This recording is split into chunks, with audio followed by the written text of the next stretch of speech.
Let's see. We got Jack. Jack made it back. Chris is up, enjoying a cup of coffee this morning. Victor. Hello, Victor. Jim from Louisiana. Got any crawfish down there? Steve in Minnesota. Wait a minute. We got two Steves in Minnesota? It's identity theft, I tell you. Yeah. Well, Steve. Meet Steve. Let's see. Sharon, how are you?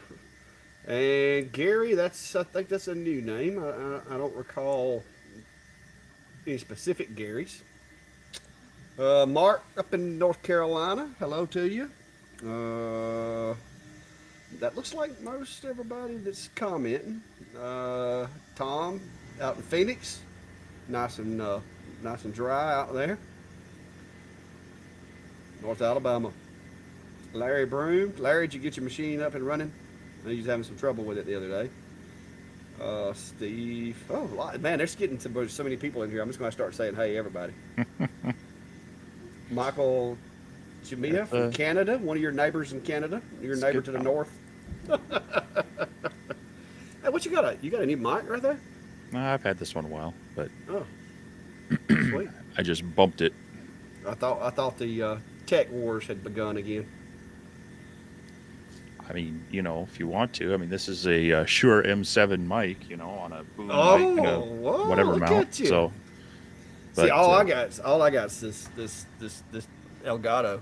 yeah, well, I used to do some podcasting stuff with some friends in the RC hobby, and so I've kind of gotten used to having things Yeah, guys. mounted up.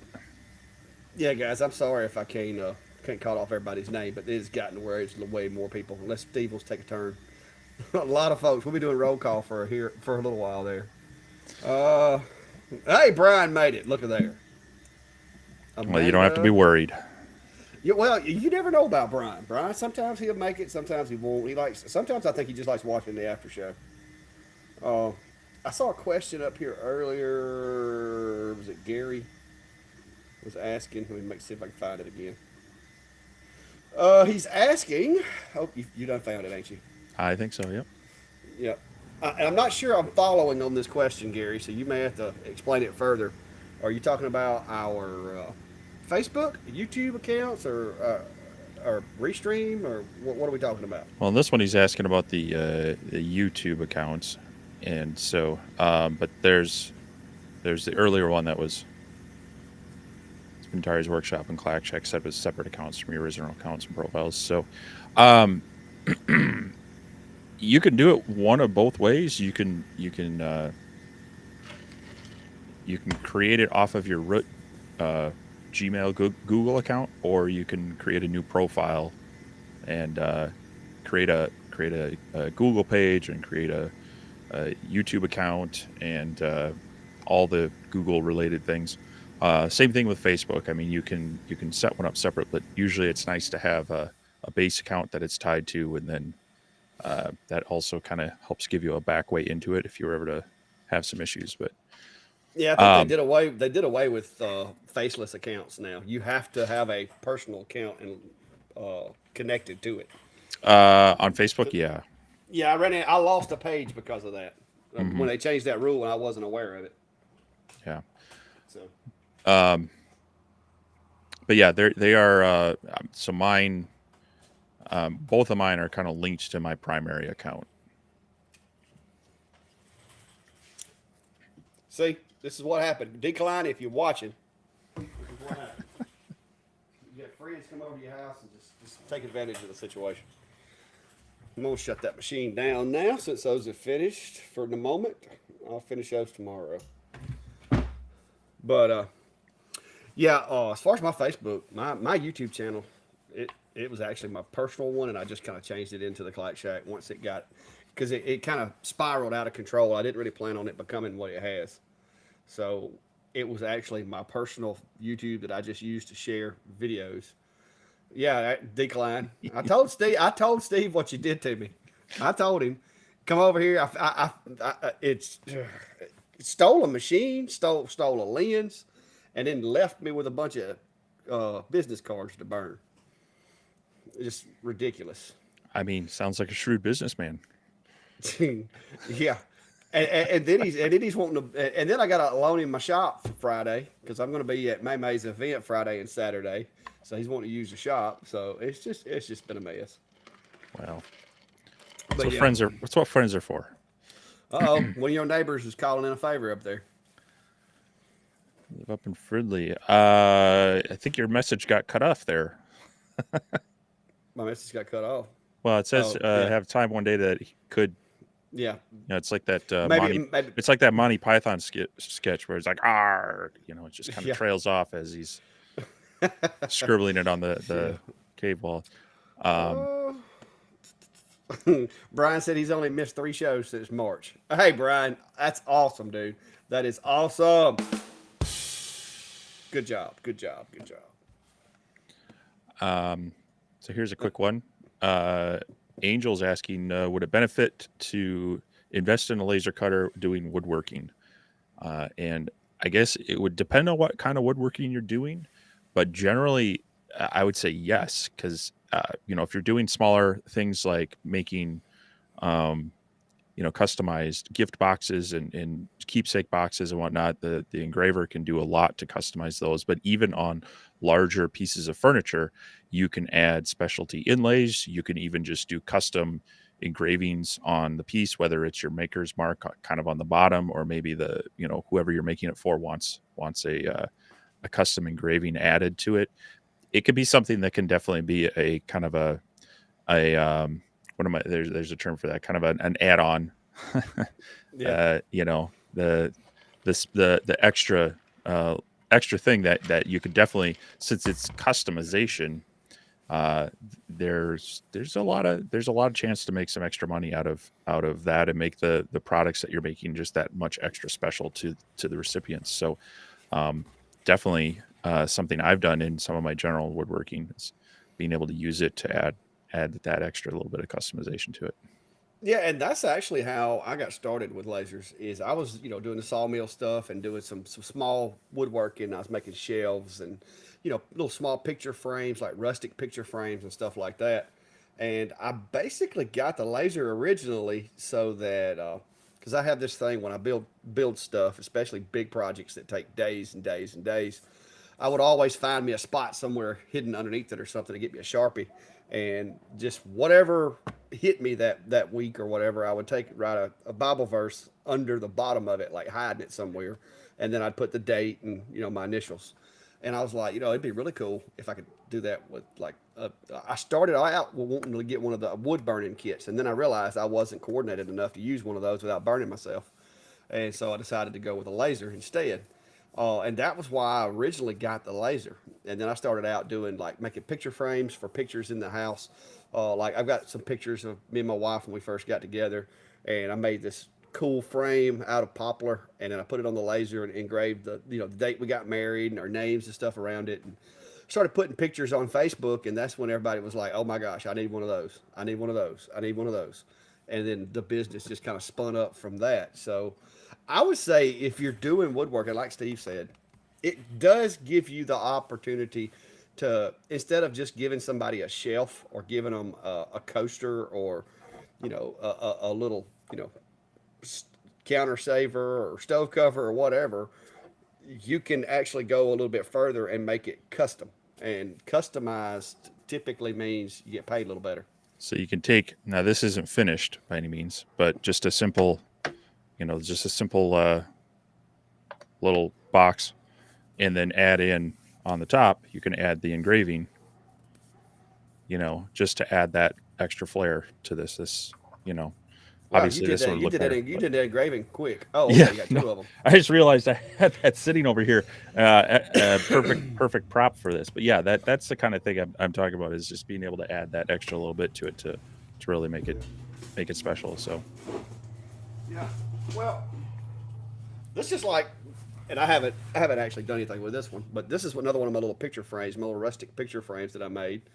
And this is out of just some old. I mean, you can tell it's got the bug marks and everything. hmm This is some weathered poplar wood that I got, and just made a little, just a little easy picture frame. And you can engrave these. You can engrave the glass. and people will actually pay pretty good money for those. So that's actually the picture frames and stuff like that. It's kind of what got me into the lasers in the beginning. And Yeah, I haven't made a picture frame in a while now. and I would actually argue this is one of the better case scenarios in that you're using the laser as a tool to kind of enhance what you're already doing. I see a lot of people that they're like, "Hey, I got this laser. Now, how do I make it into a business?" And they don't really have a plan. They're just kind of chasing what the crowd's doing. But if you can take the tool to make what you're already doing and make it just that much more unique or to fill the niche, then I think that's an excellent way to go about it. Yeah. From when you're looking at it from business. I mean, if this is your hobby, knock yourself out, have fun, do whatever you want to do. But I always caution people that they kind of see it as like a way to spin up a business, but don't have any idea what they would do. So all they can do is copy what others are doing. Yeah. And that's what me and my wife actually had that conversation. My wife's in business management. That's what she's done her entire career is manage businesses, small and larger businesses. And a lot of people, I get a lot of those comments about, hey, I want to start a laser engraving business. What machine do I need to get? And the first thing I want to tell people is if you're wanting to start a laser engraving business, the first thing you need to do is learn about laser engraving. And if you do that, then you should know, have a good idea which machine to get. Because a lot of people, I think they think that you can just grab the thing, bring it home, set it up, and boom, you have a business. But there's a lot more to it than just, you know, Well, yeah, operating the machine. it's learn about laser engraving, but also, you know, you got to be able to have the knowledge to be able to modify or create your own files. If you're reliant on constantly buying files from someone else or finding them free ones, it's going to limit you. I'm not saying you can't be successful with that, but it's going to limit you when you can Oh really yeah. start to make your own items and make your own designs and even just be able to kind of take an existing idea and then put your spin on it. That's where things are going to really make it that much easier for you. Okay. This guy's and no offense, but I'm having a hard time. I have so many people message me about different machines. Do you recall which one this is?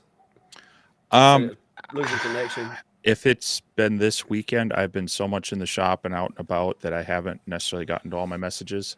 So I apologize if I haven't yet. Oh, Um, but it's D1 Pro losing connection, uninstalled and reinstalled both XCS and Lightburn several times. It's still acting up. Probably need a little more information. Is it not connecting at all, or is it starting and then just dropping off? That could kind of point to a couple different things, I guess. What is your thoughts on it?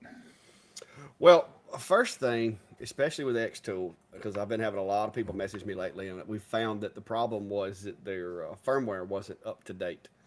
And if you're running the modern version of Lightburn, but you're running three versions back of the firmware on the X tool, that could be causing a problem. Because the today's version of Lightburn is set up to operate with the latest firmware on the X tool. So you may want to, and if you're running an old version, if you haven't updated Lightburn in 3 years, and you're running the same XCS, then maybe you're okay. But I would definitely check firmware and see if that fixes it. I've had so far this week, I've had three different people with the S1 that were having problems, and I checked with them and I'm like, hey, have you updated the firmware? And they're like, I'll get back with you. And then to come to find out, that was the problem was they were trying to run Lightburn with the out of date firmware, and it wouldn't work. Hmm. So that would be my first thing is check your firmware, S- Yeah, so make sure. I guess could check that. They said that it starts and then drops off. So I don't know if that changes the equation for you or not. Um, on my D1 Pro that I've been running Lightburn with, I'm still on just version 14 or 1.4.0. I haven't updated my Lightburn yet, so I don't know if the latest version will break that, and I haven't started up XCS about a month now with that one either to see if that's going to push out a firmware update on the D1 Pro. But um, Yeah. the other thing is, double check always go back. Sometimes Windows updates and such will change the power settings. Double check that hasn't fallen back off to going into like a sleep mode on your USB ports. That's one common issue with it. And if you're plugging and unplugging the cables over time, those cables can get bad and start running into some issues. So One other thing that I haven't mentioned in a while that did come up, I did find this actually with one of my machines. If you're running, especially if you're running a laptop or something that doesn't have a really massive power supply and you've got too many things running on USB power, you may want to look at getting a powered USB hub, hmm because what that does, instead of putting all that power consumption on your computer, now the USB hub itself is actually sending power out to those devices, because it could be that you're getting a little bit of low voltage between all the devices trying to communicate with the machine at the same time. I had the issue over here at my test station, and I put in a powered USB 3 hub, and I haven't had any problems out of it since. So that I don't know that that's your problem, but if you've got more than, I'd say if you've got a hub or two hooked to that computer, I would definitely look at getting something to help provide a little bit of power, because most of your standard hubs are just going to split that current. They're not going to add to it. And so you could be getting a little bit of a bad connection that way. so here's a look. They mentioned both XPS and Lightburn are up to date with the latest firmware and have changed cords. Even tried another laptop. It's still not working. Think it's something happening to my laser head. Xtool called me and sent a troubleshooting file. Oh, Yeah, now if it's doing it with a different computer, now that's a whole other thing. yeah, yeah. It's unfortunately sometimes it gets to this point where it is machine failure of sorts, and that's you know we can Yeah, if you, sometimes help isolate it to what the issue might be, but then it's really going to be up to support at that point to figure out later. I think it's safe to say if you've got two different computers and you're having the same problem, with the problem is following the machine and not the computer, it's probably something with the machine, or it could be the cable. But if Yeah, they you've tried different changed cords. cables, Yep. yeah, it's you may have had one of those that's just messing up on you. I have done inhaled a cat hair or something, killing me. Larry's asking about the computer found the laser on COM port 7. How do I get it to COM port 4 as in the directions? Don't worry about what the directions say. You want to make sure that the software is looking for the COM port that the computer has it assigned to. Um, it will assign those as you plug and unplug USB devices, or back when they were serial devices and other things. It just kind of first come first serve generally with Windows now. Um, and So it will actually bounce around. So if you plug in a laser and then you plug in another communication device like a printer, and then you swap the two and plug them in different order next time, they may switch which port they're on. So the important thing is to make sure that the software is looking for the COM port that the operating system has assigned it. Yeah, yeah. The COM port, like I said, that's just basically the number it gets when it comes through the door. That isn't going to matter how your machine works or whether or not it works. Now, I will say I run Windows 10 on my machine, Windows 10 Pro, and I've got a whole bunch of USB devices. And my two main lasers, pretty much, my COM ports don't change often. Major updates, a lot of times, will cause them to shift around, but pretty much mine stay the same. I've got little pieces of tape with the numbers written on it stuck to each of my enclosures, just in case I forget or somebody comes over to use my machine. They'll know which one to use. But yeah, don't worry about the COM port, like you said. That's trivial. So Doug's mentioned he's got his rotary problem partially worked out, still working on it. Is this I quickly scanned through the group earlier today, and was this the one with the sculpt fun trying to hook to the Probably. R1? I think Yeah. that was Doug. Yeah. So yeah, I haven't had a chance to kind of catch up on that. I if you do really get stuck on it, I should hopefully be able to replicate what you're trying to do. Because I do have my S30, and I believe I still have. I'll have to check if I have the actual roller rotary, but it shouldn't be any different than their chuck rotary as far as getting the two to talk to each other. So let me know I'll follow up in the group and see. Maybe this week, if you're still getting stuck with it, I'll try to get mine hooked up and walk through it. Hang on, let me see here. Let me look at something right quick. I've had one other machine. I don't remember which one it was. That Yeah, I do. It was Comgrow, wasn't it? Yeah, the Comgrow Z1. I don't know if you ever had one of those or had the rotary with it, but you actually had to load a different machine profile when you used the rotary and when you didn't because the steps and all that had to be changed because you're actually unplugging the stepper and plugging it into the rotary instead of plugging it into the board. It doesn't have an extra plug to assign settings to. So, and some of the other machines, I think Ashmer P1 may have been another one that you had to actually have a profile for rotary and not rotary. And I think that's what he's going to end up having to do Hmm. uh, with the Sculpt Fund because it doesn't have a designated port for the, you know, secondary Y axis. Well, most of those you're just unplugging the y-axis stepper. I understand the Comgrow Z1 had two, and so that one needed to be tweaked. So it wasn't trying to send and receive signals on the both. But we'll see. I'm trying to think back if I had hooked up a rotary to any of my sculpt funds, and I'm not sure that I actually have. But like I say, if you really get stuck, I'll try to get it, try to work through it on my gear here and be able to respond to you there. Yeah, I've got I don't know if I've still got the R1, but I've got my Chucks. And I've got a Sculpt Fund, but I've never used Chuck with it. So Bill Hunter's looking to use the spray marking on some Henry Golden Boy brass receivers. Mm. Um, I have not had luck with brass outside of the fiber. Um, so I don't know that you're going to have any luck with that, depending on what laser you have.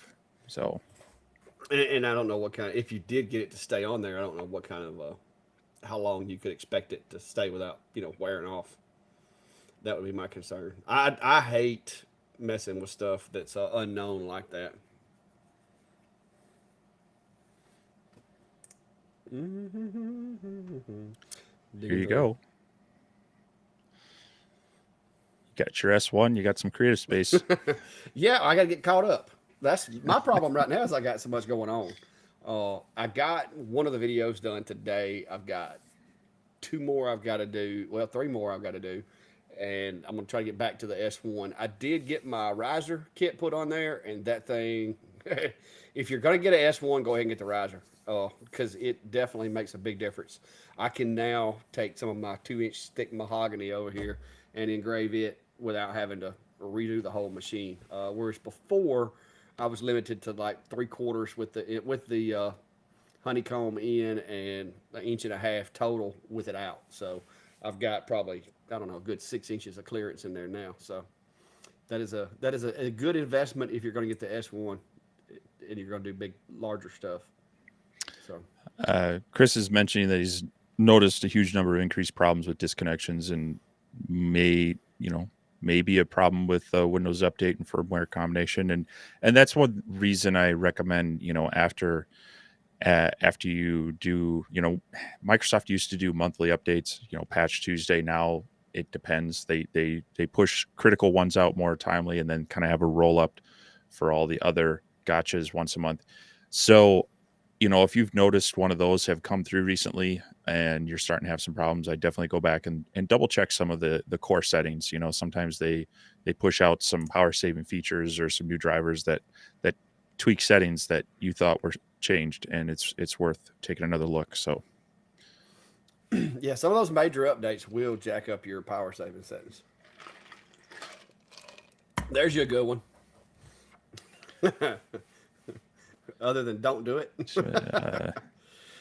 uh yeah, so if I guess, depending on the school, if you're talking like K-12 public schools, chances are their logos aren't necessarily trademarked. If you're talking a college, then they may or may not be. Um, If it's an SEC school, I can promise you they are. Yeah, yeah. If they're Big Ten, SEC, or any of those, they most likely trademark their stuff. And then you'd probably want to reach out to some of them. Actually, have more reasonable maker licenses as compared to your big corporations like Disney and such. They may have something that allows you to do a certain level of them. If you can't find that information on their website, maybe reach out to their marketing group. They may or may not, you know, they may just tell you no. But yeah, if it's K-12, I chances are it's not trademarked. That's an expensive thing to do, and most public schools, trust me, do not have the money to worry about that. So yeah, I would, you know, if you're giving it to them and as a demo, they're probably not going to go after you. They might just ask you to please don't do this anymore. Versus if they catch you selling it at a market or online, then they might get lawyers involved. Yeah, Klein says that every college logo is trademarked if they're a member of the NCAA. So I don't know. He would probably know that. I wouldn't doubt it at that level, but not like the community college I work at. We're not a member of that. And I know we have branding guidelines, but I highly doubt it's trademarked because the Well, same style logo has been used in other places as well. I know our local high school here. They actually did get theirs trademarked because I've run into helping some folks with some stuff, and they have to have the little sign, basically piece of paper from the school saying that they're using it for the school or whatever. Sure. So, but now most of the other schools, like you said, they're not. Good question for you, Grandpa's got right there. Does it matter USB 2 or 3? And I have not run into one that requires USB 3 yet. Have you? Uh, no, I've had some that are more native USB-C, which is nice if you've Yes. got newer gear. Yeah. But it I mean, for the most part, most of these lasers, they're gonna be downward compatible with whichever ports you're running them on. Um, because neither of them are pushing communication rates that are Yeah. gonna bother. So, I unless the manufacturer specifically calls it out, um, no, I don't think so.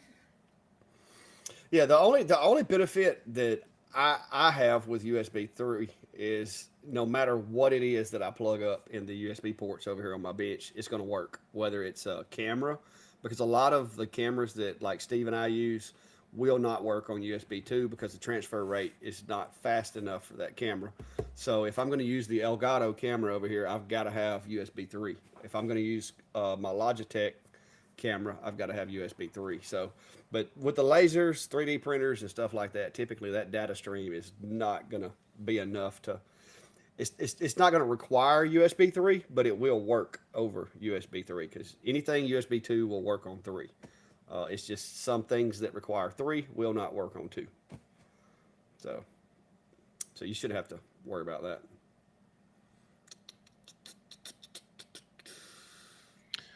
So Jack's asking about good types of woods that have clean surfaces that do not detract with the grain for etching pictures and 3D illusion type things. Um, Mm. yeah, so some consistent ones. I mean, I guess that kind of depends because some of them that have very clear grain, they don't necessarily have the contrast you might be looking for. Um, so like birch, sometimes you can get a fairly clear one, but they still have some grain in them, but you don't get quite the burn that you will on, say, cherry. So, one fairly consistent one I would say is basswood. If you're just going for pictures, it's usually pretty white, and you can get a decent engraving. It's probably not going to be as dark as some. Um, you looked like you were trying to find something. Yes, I was looking for a piece of magnolia and I got a piece of poplar. Which with all woods too, you can have one piece of wood and you have 4 foot of really grainy wood and you'll have that really. It's going to depend on the type of wood and grain changes. Also, the way that the wood is cut, whether it's quarter sawn or whether it's just flat cut wood or whatever. You'll have different characteristics in the grain. But I've got some right here somewhere. I was going to try to find. Uh, but poplar would probably be one of the more, as far as if you wanted a hardwood, poplar would probably be one of the better ones. See if I got some around here. I got some oak, I know. Yeah, but even that's going to depend because like you say, poplar can be anything from white to purple and green. Yeah, So, and you could have these wide bands yeah, of like that. yeah. Uh, and then even with oak, I mean, you can see the grain in oak as well. So I mean, But really, you're gonna have to stick with like a MDF or tile or some type of non-wooden surface to well, get and no grain. some of it is, if you can get a decent sheet of the material, you'll have sections of it, like you say, where they're fairly clear, and other sections where they've got some of that grain. And so if you can be somewhat selective with it and say, okay, the more grainy stuff I'm going to save for my fixtures and my parts, and then I'll pull out the nicer sheets for the engravings and such. So, that material that I did from Home Depot with those project packs, some of them were that way.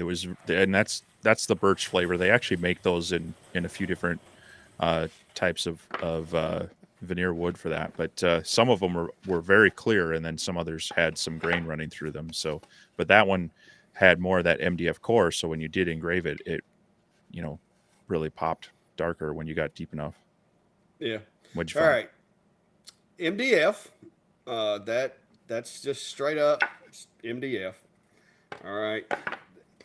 I got some white oak off of my mill. It does have grain, and the grain did bleed through to the image. And poplar off of my sawmill. This is actually a piece of live edge poplar. It's still got the bark and everything on it. But this is the same image, three different woods. That's poplar compared to oak, and of course the ever so popular MDF. So, just to give you an idea, MDF is probably the if you don't want any grain. Me personally, I think the grain adds a little character to the image. Just like with this guy, I mean, it's got a little bit of grain showing like right in here, but for the most part, if you position the grain like you said, this wasn't. I didn't pick this piece of wood. This just happened to be a piece that was laid in the shop when I was testing this stuff. So this one, had I been paying attention, I could have run the grain a different direction, and it wouldn't have been as noticeable. But this was, like I said, this was some stuff off of my sawmill. You can see all the bug holes in it and stuff like that. This is a rescued piece of wood that I milled up. But just to give you an idea, me personally, I think that adds a little flavor to the image. Yeah, it's definitely a personal preference kind of thing. Even person to person, customer to customer, that one may love it and one may want anything but it. So Now, cedar does a good job if you can find some that it doesn't have heavy grain. Cedar yep. doesn't show its grain as easy. Da, da, da, da, da. What else we got going on here? I'm perusing the comments. Super Duty Jeff's asking, how dependent is the S1 on XCS? Mm, well, you lose the triangulation, the little 2 point thing, if you don't use XCS. They did fix the autofocus thing with the last firmware update, so you can use the autofocus in Lightburn. So that's really the big hang up is the contoured engraving. You can't do it in Lightburn. So I would say as long as you're not doing contoured engraving and you're not hung up about the 2 point aiming, uh, Lightburn pretty much does everything else. They had a little bit of hitch with the Air Assist. I emailed X Tool to let them know that with Lightburn at that time, if you turned any layer, turned Air Assist on, it ran it for the whole job.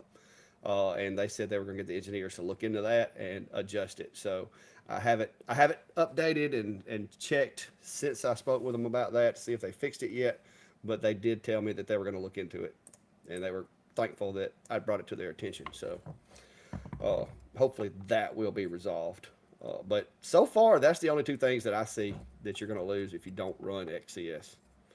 But XCS has actually came a long way from when it Hmm. first came out. I mean, it's a lot better program today than it was when I got my D1 20 watt. Yeah, I think we're seeing that in people want they're happy using it, and they don't feel the need to jump to Lightburn, and I can see that. I have jumped back to use it like with the F1, and doing a little testy with the D1. That it's far more featured now, and they do continue to work on it, which is great. It's just, but for us, old habits die hard. We've got Lightburn ingrained in us, and we can use that with all the other lasers. So, uh, you know, it. It makes it hard to jump back and forth between the two when you're jumping in and out of the X tool kind of ecosystem. Yep.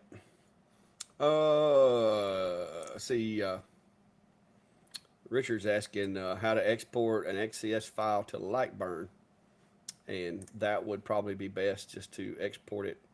I don't remember what all file types they have up to export. Let me look and see.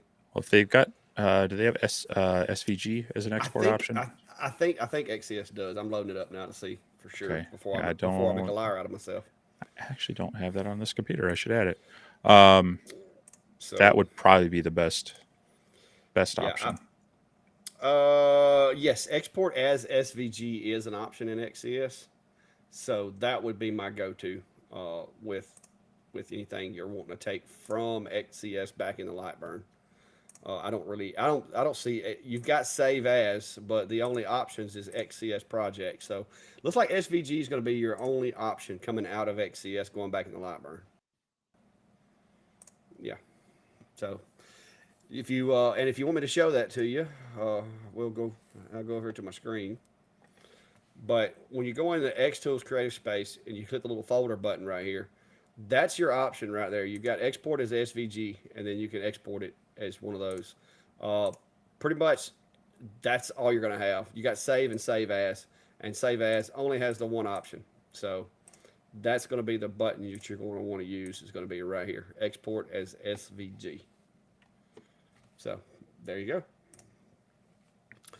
I saw somebody asking earlier, and we were talking about something else, and I didn't get to answer it. But somebody was asking me when I'm running multiple lasers on my computer, do I have to have separate light burn? And no, you do not. When you go into Lightburn, all you basically do is you open up another instance of it. And I've ran up to 4 machines simultaneously with my computer, with my one installment of Lightburn. So no, you as long as you have a license to use it on that computer, you can run. I know 4. I think that's about the most I've ran at one time was 4. But I know you can run 4 machines at one time, assuming your computer has the processing ability to do so.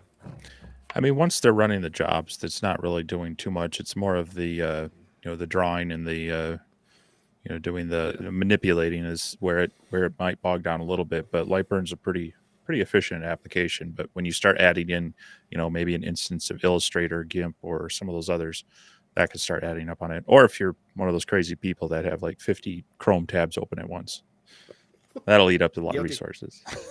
Oh, I Yeah. think we all are. I Guilty. think we all are. Hey, I'll be listening to my music. I'll have YouTube playing. I'll have Steve playing on that TV over there.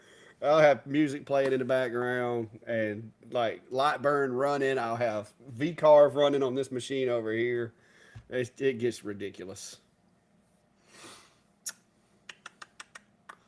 There's your question too about slate. I don't know if you've ever done any outdoor slate. I haven't really put any outdoors, so I can't really speak to that. Uh, I think at that point, if you um, do the polyurethane beforehand, it should make the engraving pop quite a bit, and then you can add a light coating on top of it that would help preserve it. But weather is going to get to it eventually. The polyurethane will kind of yellow in the sun, and it'll eventually flake off. So Okay, actually caught up on the questions. Woohoo! Well, we may have missed some, and if we have missed yours, go ahead and drop it back in. We'll try to catch it. Philip, as far as mirrors and focal lens not being clean to replace, if you want to go with a really good quality, um, there's a company called American Photonics, and they have mirrors, they have lenses, they even have a reverse um, alignment tool. So it's a red dot laser that you put in your focal tube, and then it kind of basically shoots backwards through your lasers to help you align it rather than having to use the pulse. And so that is also another good tool. So that's a place to look. Otherwise, you can measure them. Uh, you need your diameter of your mirrors and your diameter of your lenses. You can find a lot on Amazon. It may be hit or miss as to the quality. So I'll drop this. Looks like you're over on my channel, so I'll drop this link over there, and I'll actually just drop it in both channels just so make sure people can get on there. And I've ordered mirrors from them. I've ordered lenses and other things, and it's they've always worked out really well. They're a good company. They're based out of Florida. Most of their stuff is made in the U.S. So um, it's a good company to work with. But like I say, you can also find a lot of stuff on Amazon as well. Yep. By the way, Steve, what you doing with a hoodie on? What I mean, it was warm today. By that I mean it got up into around 60. But um, winter has. I mean, it snowed last weekend. No, it was like 80 today. Yeah, well, everybody talking about the El Nino whatever weather patterns. They're talking that you are going to be getting more average snow, and we are going to getting less average snow. Hey man, if we could get some snow, that would be great. Because everything shuts down around here when it snows. Nobody has any bread or milk, and everything shuts down. Like you can't go to school, you don't go to work. I mean, police response is like to a minimum. It just shuts everything down. A half inch of snow and we're What are you done. going to do with those perishables in a snowstorm? Perishables. People buy bread and milk, and they're getting like all these perishable things. The snow's going to They eat come. it. Yeah, your power's going to go out. Now you've got all this milk that's going to spoil. I don't know. I don't know what they do it for. It doesn't See up bother me. here. I don't go get the See up milk. here. It's winter. The power goes out. You don't worry about the fridge. You just stick things out the back porch. And see, we can't do that though. It don't get that cold enough Yeah. to Yeah, keep up here everything when from they ruining. talk about winter storm warning, they're like, oh, I better go hit the liquor store before it's all. What It's, they're wanting to know why you're on the bottom. Oh Lord, don't do that. Don't do that. But uh, yeah, who's telling me to hush? Jack, what am I gonna hush about? You afraid we're gonna get some snow? Are you afraid? Wait a minute, where is Jack? Jack's now now I forgot where Jack's at. I um no, it was actually a pretty nice weekend here today. Well, it was windy today. Oh, okay. Yesterday I really should have gotten out to my flying field to do some things and button things up, but I was too busy with. Well, I sent you the picture of the Yeah, beef roast that I was pulling off the smoker. So yeah, yeah. Jack said he works for Pike Electric, and when it snows, they get busy, and they do around here. And part of the problem around here is it never snows, and so all these limbs that are over the top of the power lines that hmm have been there for all these years, when they get a little bit of weight from ice and snow on them, they break and they take the power lines down. And like literally, you can drive down the street, and like every other power pole, the lines will be on the ground. So that's the problem here is we don't get it often enough for the trees and the infrastructure to be prepared for it. And nobody has sanding trucks, nobody has snow plows. So if we get more than a half inch of snow, it is just devastating around here. But yeah, that's what we were discussing. Our ray of sun. That's it. Uh, yeah, it's always the bread, egg, and milk around here, and I don't know why that is. If you maybe people just like drinking milk while the power's out. I don't drink milk normally. I don't usually, but since I've been out of work for so long, I've started eating cereal in the mornings. Mm. Yeah. Don, I can't say. I don't know if the S9 is anything like the S30. All I can tell you is I made it for the S30 Ultra, and I think I did make one for the S30 Standard, but that was with help from somebody that had one. So, yeah, see, Victor, we don't have snow machines here. I do have a 50 horsepower four wheel drive Kubota tractor, and I also have a four wheel drive F 150. So, I could probably get to places, you know, especially with the tractor.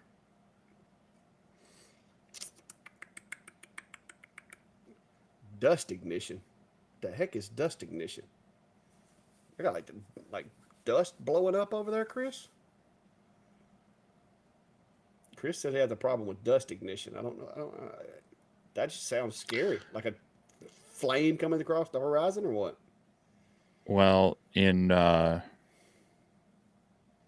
dust collection setups, there is that whole idea that you can build up static, especially in PVC type conduit, or not conduit, but piping, and that it could actually flash off the kind of the air particulate dust. Yeah, kind of like the what is it? The flour mill Yeah, that exploded up north. yeah. Yeah, yeah. I mean, that is a really good if you're making explosives. You know, sawdust, flour, stuff like that is a really good additive to add in the mix. Or so I've heard. Let's see here. All right, it has broken for me to click on chat, so it's all on you. Oh, see, make fun of me. That happens to me all the time. If you try to reply, it'll it'll jam it up. Mark says Dallas is the same way. They had sand in trucks, but that was it. Yeah, Dallas. Last time I was in Dallas, I think there was like 6 foot of water under all the over. No, that wasn't Dallas. That was Houston. There was like 6 foot of water in the overpasses. Went down there for that last big hurricane they had. Pole pole top fires. I bet that's fun. Got kangaroos running around setting trees on fire and poles on fire. Cool. All right, so we have been at it for 47 minutes, guys, and this is where we tell you if you're not a member of our Laser Engraver community page, then maybe you want to consider it. It's just a cool place for everybody to hang out, show off their things that they've made or whatnot, and we do our best. I had to get rid of a couple today. We do our best to keep rid of the bots and the people trying to sell you stuff, but it's just a great place to come hang out, show off some of your work, get advice from fellow laser enthusiasts like Steve and myself, and just see some cool pictures. I had spaghetti for supper. It was really good, but I ate way too much. Now I got heartburn.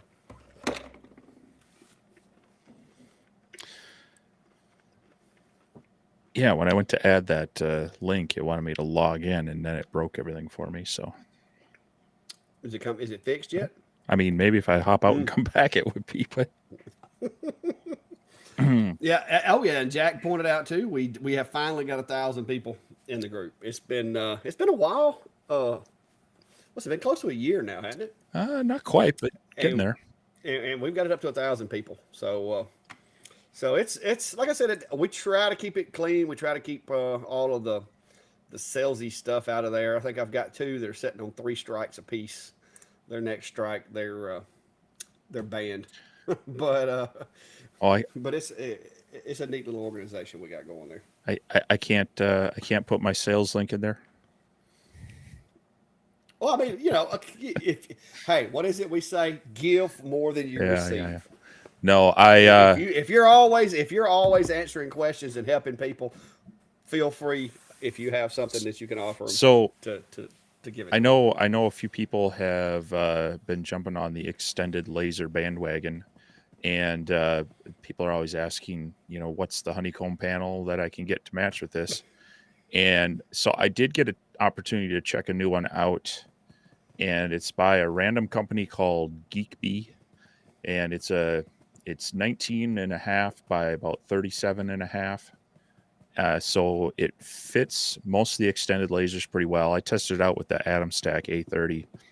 Its normal list price is $127, but they have a $30 coupon right now. So you can get that one for just under $100 on Amazon right now if you're interested. So um, I always like to try to pass along deals that I think are actually good and things I've actually tried out.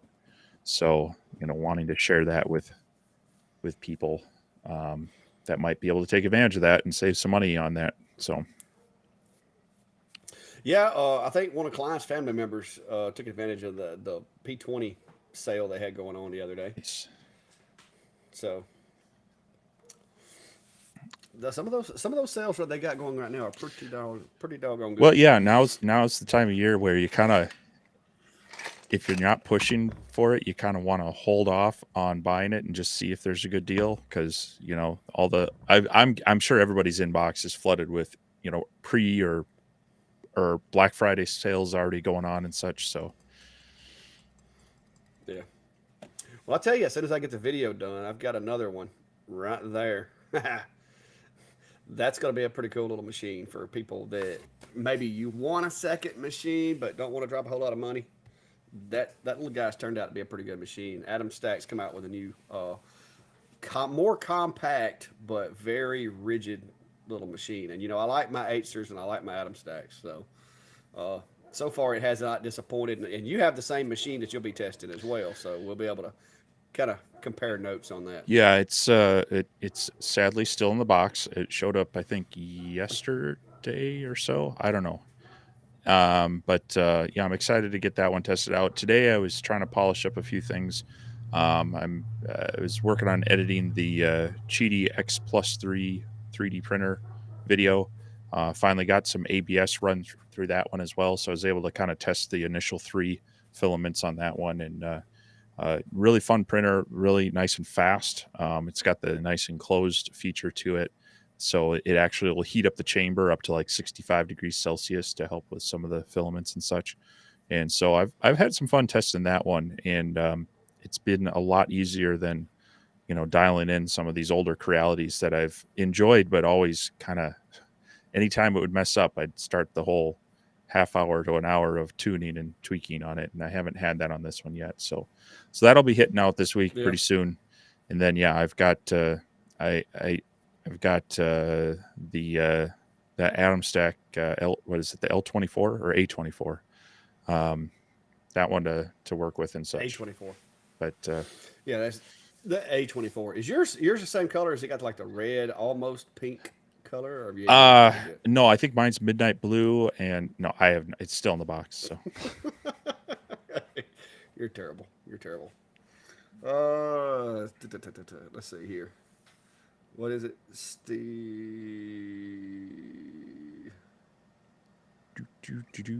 Can you link the machine that Dave what did linked? what did What machine is he what talking did you about? I link? didn't link a machine, did I? I didn't know I did. Um, bum, bum, bum, bum, bum, bum, You bum. linked some stuff, the Amazon stuff. Yeah, I'm sorry, Brian. I'm not sure what I try. I usually try to copy them over when I catch them, but I may have missed what you did if you threw out a link there. Did I? I don't know that I did. I did the laser engraving community link. Sure. I did that one. Well, that I just put in my description so people can click on it if they want. Yeah. But if you're wondering about the Atom Stack laser, I can probably find one of those for my channel real quick. Um, No, Brian. I said I've got one. It's actually sitting right there. Maybe that's what you heard. could be. But that's it right there. But I haven't got through with it. I did finish up the Elagoo today, so I'm polishing up on the last little bits of that thing. Yeah, I didn't put a link out, Brian. It's the machine's right there. I can get you a link for it, but it's only available. Currently, it's only available directly from Adam Stack. It hasn't made it to Amazon or anybody Well, yet. and is it adamstack.com or adamstack.net? Because who knows what's going Yeah, on there. yeah.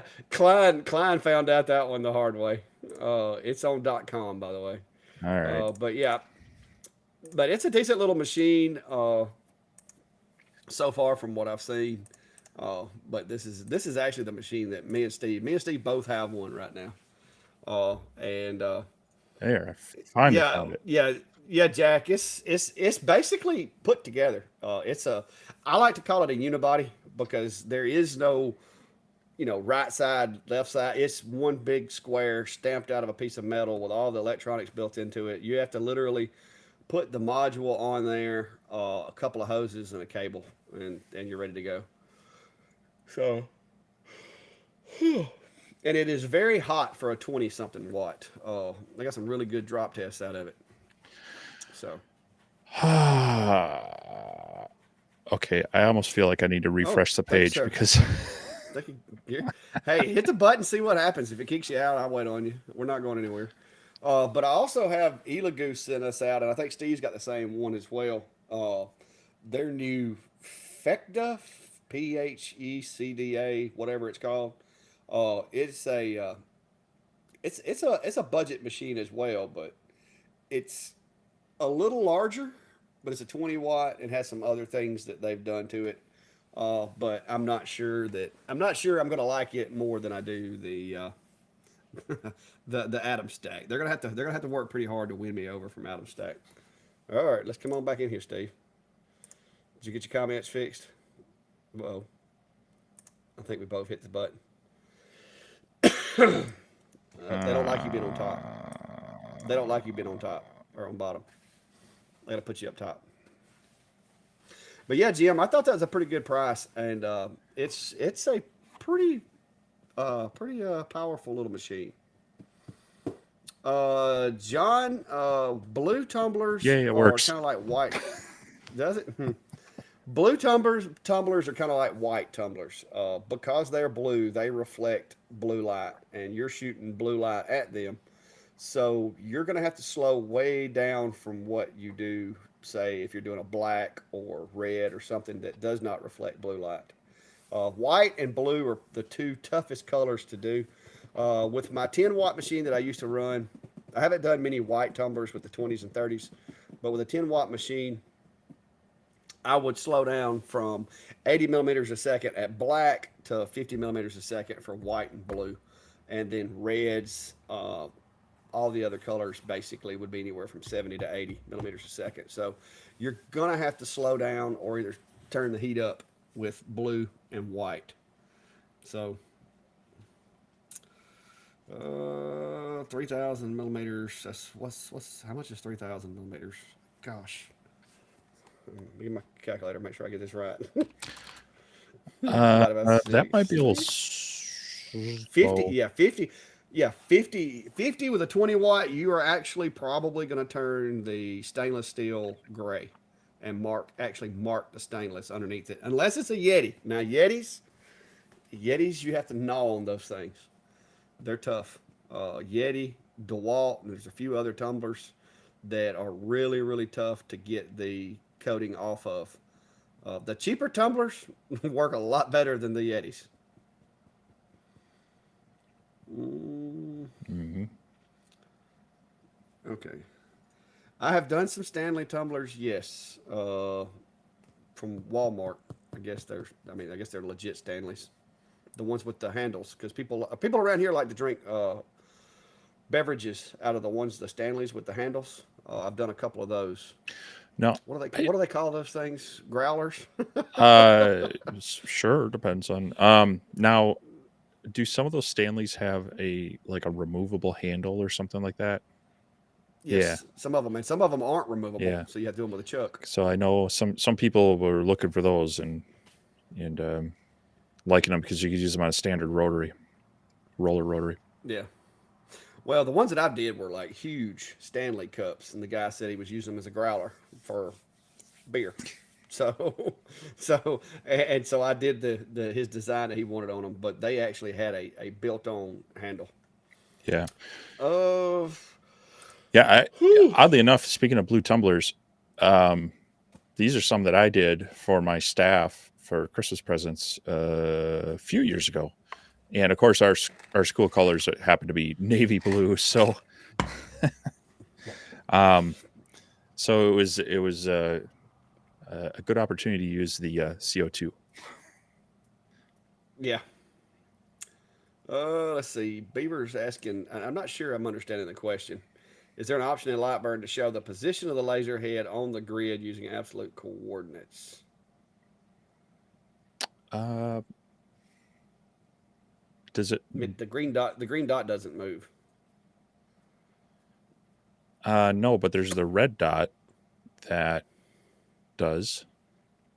in I Lightburn. thought so.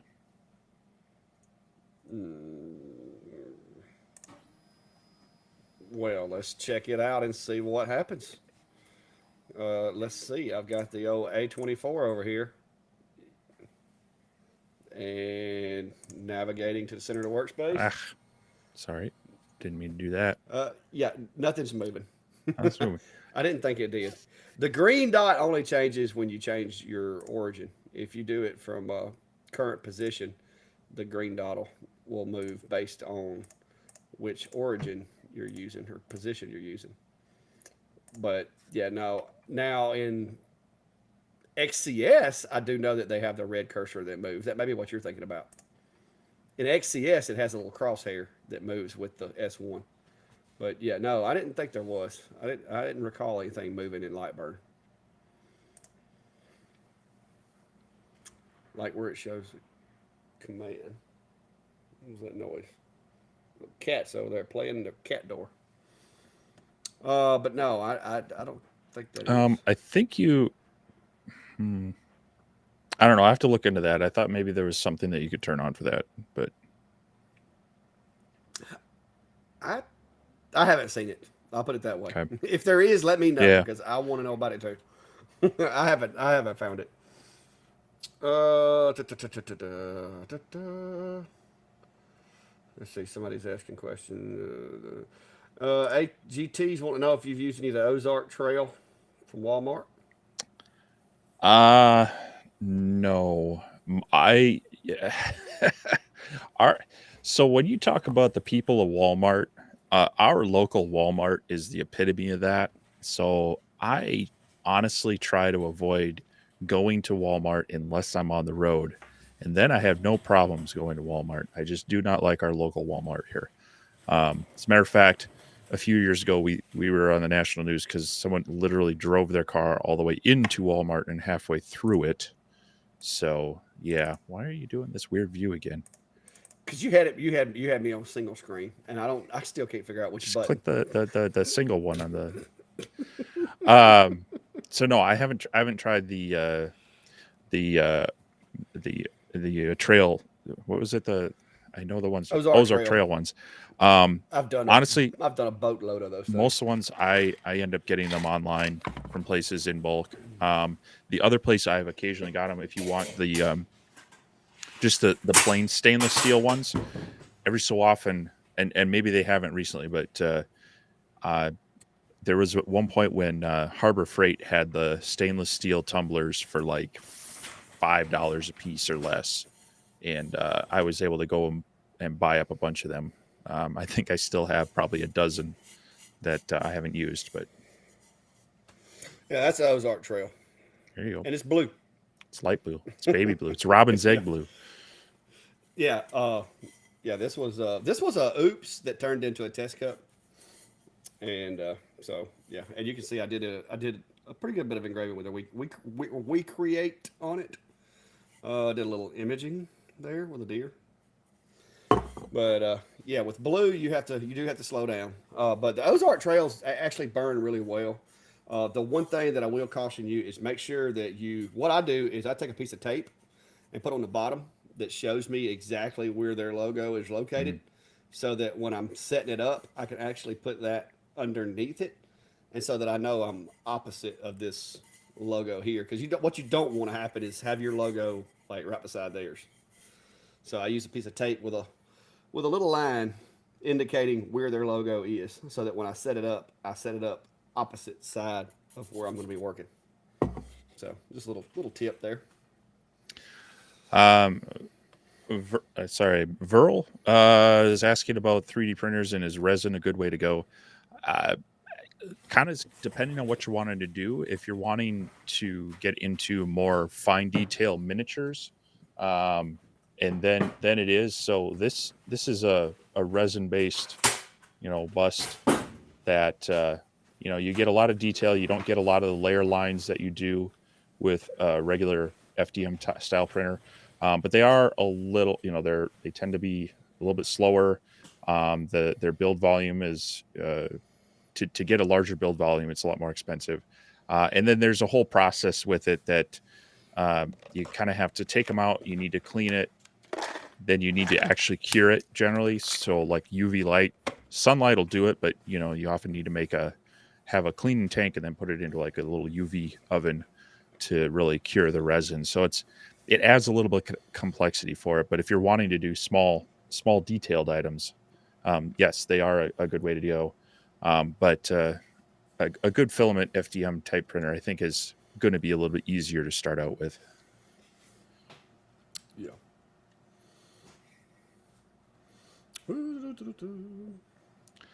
There's another one. Robert asking about, for a diode laser, clear acrylic or glass, do you coat / paint the inside or outside? Is one way better, or is it just what side gets the effect? Very much so. It's whatever surface you put the material on, that's what it's going to interact with, and then that's going to frost that surface. So you may be going for the look of you want the etching, but you might want it on the backside. So that's where, like if you're doing doing like those LED lit acrylic signs, it's actually nice to maybe put the engraving on the backside of the acrylic rather than on the front. And so then it's a little bit easier to clean. And sometimes when you're doing glass, again, if it's like a picture frame, that's going to make it easier to not, when you're etching it, it's, small micro abrasions in that frosting, and having that on the inside of the object might be better. Some people actually go for that effect. It's called, what is it, like nucleation, where they do it on the inside of like beer glasses, and then that'll cause the carbonation to have interact with that frosting, and then it makes the beer look interesting, I guess, with all the bubbles and such.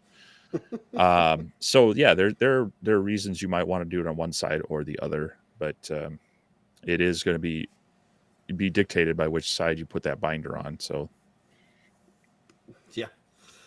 John, while you're at it, I hope you haven't locked your settings down, but also I will tell you, with tumblers, especially Yetis and some of the tougher ones, bumping your LPI up will help kind of dig through that coating and eliminate any lines or anything that may be left showing.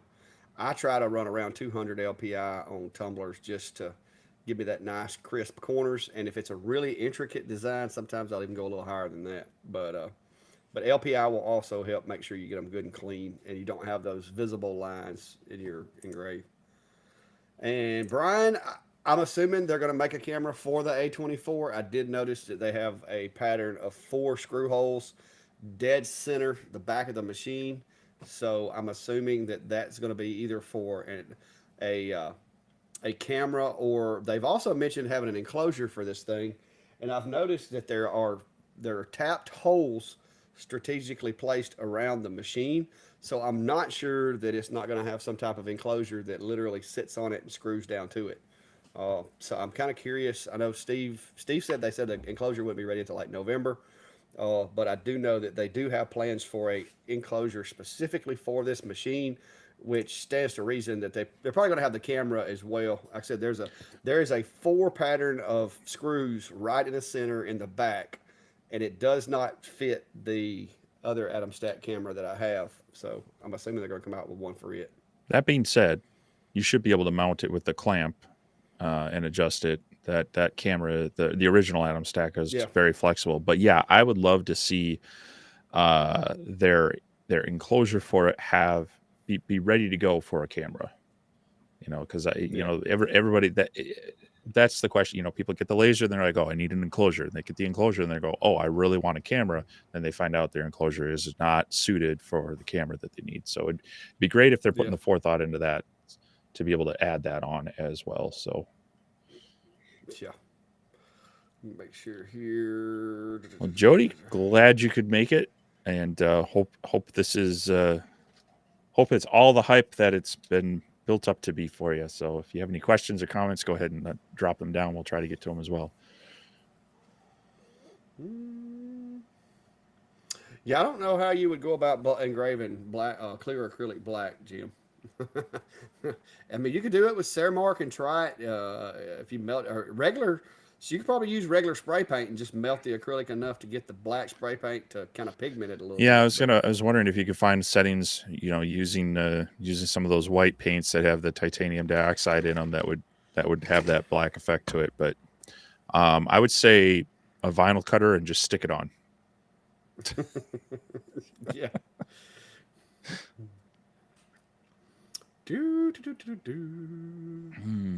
All right, I think we're caught up, guys. If we missed your comment, feel free to drop it back down if we didn't get to you, because sometimes we're scrolling through these things so fast that we don't see everything. So ET, it's all of them are going to have the max settings in the config file. So if you're using Lightburn, you can go into your edit and go to device or machine settings, and then you can read from controller, and then it will list all the settings for it, and you'll be able to see your max rate for your X, your Y, and whatnot.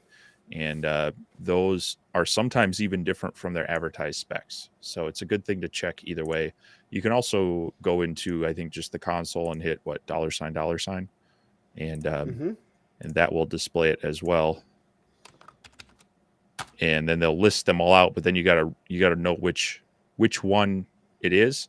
That's where if you go into the edit and the machine settings, you'll be able to it kind of lists them out there. Yeah, it gives you an explanation of Yeah. what they are. Now, little waiver here before you start messing with these things. It is not a bad idea to go down here and save this to a file and go and create yourself a place for it. I don't even know which machine I'm in. I'm in Atom Stack. So go into here and create you a backup copy of these settings and go ahead and save them before you mess with them. That way, if you mess something up, you can always load your backup and fix it. Because you can really mess a machine up if you click the wrong thing in here. Yeah. And if you don't do that, then you're going to have to call your friendly laser guy down in Alabama and say, "Hey, buddy, hey, got a favor to Yeah. ask you." Not that you've ever done that, Steve. No, never. Hey, I have too. I've called Steve and I'm like, Steve, bro, could you please send me the machine files for this machine because I have messed mine up. But after doing that once or twice, you learn before you start messing with those things. Create a backup copy, and that way you always can go back to default settings.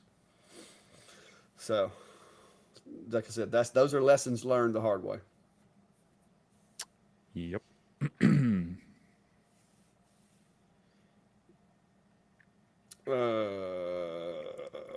There we go. John said he set 300. I'm guessing he meant LPI Yeah. on, on the blue. It seems to be good between 200 and 300. Awesome. Yeah, LPI is another characteristic that sometimes people overlook with diodes, especially when you're dealing with a hard surface that can take it, like anodized aluminum. Anytime you're doing something with powder coating, mirrors, glass, stuff like that, you can run that LPI up and get a whole different effect from the standard 127 going to 254, just going to 200. It actually makes a difference. A lot of wood, you can actually get a black burn. I see people spraying stuff all over their wood, and they're like, I'm trying to get a black engrave, and so I'm going to put washing detergent all over my wood. And all that really does is creates a lot of soot that's going to blow off first time you hit it with an air hose, or it's going to smear and get all over everything. LPI, focus, speed, and power. Those are the things to get the Well, black. and even playing, you and I have talked about this in the past. Even playing around with your air assist, certain levels of air assist will enhance your engraving. There's a Yes. lot of people who think that it detracts from it, it weakens it, but I actually took some video the other day that it was for something completely different, but I happenstance where the air off versus the air on, the air on was much darker, and I was like, ah, man, I wish I would have been thinking about capturing that Yeah. because it is a thing um, that can affect your engraving as well. So Well, it's just like anytime when you're burning something, back in the old days, we had they call it the hmm bellows, and when you're trying to get the fire started, you fanned it with a little bit of air. now when you say What causes the blackening is it's actually charring the wood a little bit. So if you introduce a little bit of air to it, sometimes it'll amplify that burned effect instead of just obliterating the wood completely without leaving a burn mark. when you say back in the old days, are we talking like medieval times or what? I mean, you seem like you got some No, experience here. back when I was a kid. Okay. No, we didn't get we did. Hey, I was born shortly after we got running water and everything around here. So the 80s? Yeah, late '70s, early '70s, early. I can remember going to my granddaddy's house and having to use the outhouse, Nice. and my uncle's house and actually having to draw water out of the well. So, hmm. There were a lot of people in our area that did not like all that newfangled electricity and running water and stuff.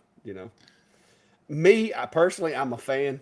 I don't know And how they did without it back yeah, in the. I would not have made it in the 1900s. I would have died. yeah. But I love my technology. So this one's out there a little bit.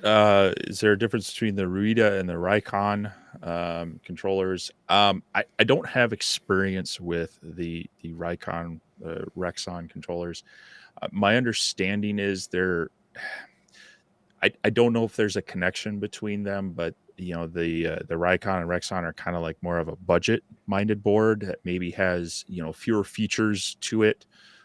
Most of my CO2 experience with larger lasers has been with true Ruida boards, and honestly, if I would try to stick with it. They're well known and probably going to be easier to get. Considering some of these machines, your only support is through groups like this. I would stick with something that's maybe a little more well known, and unless it's something you're happening into with someone's giving you something or it's a really good deal, and give it a shot. But if given the choice, I would stick with a true Ruida. There's another question for you on engraving. Oh, I see another one, another good one up there. I forgot to click. Uh, I don't. Me neither.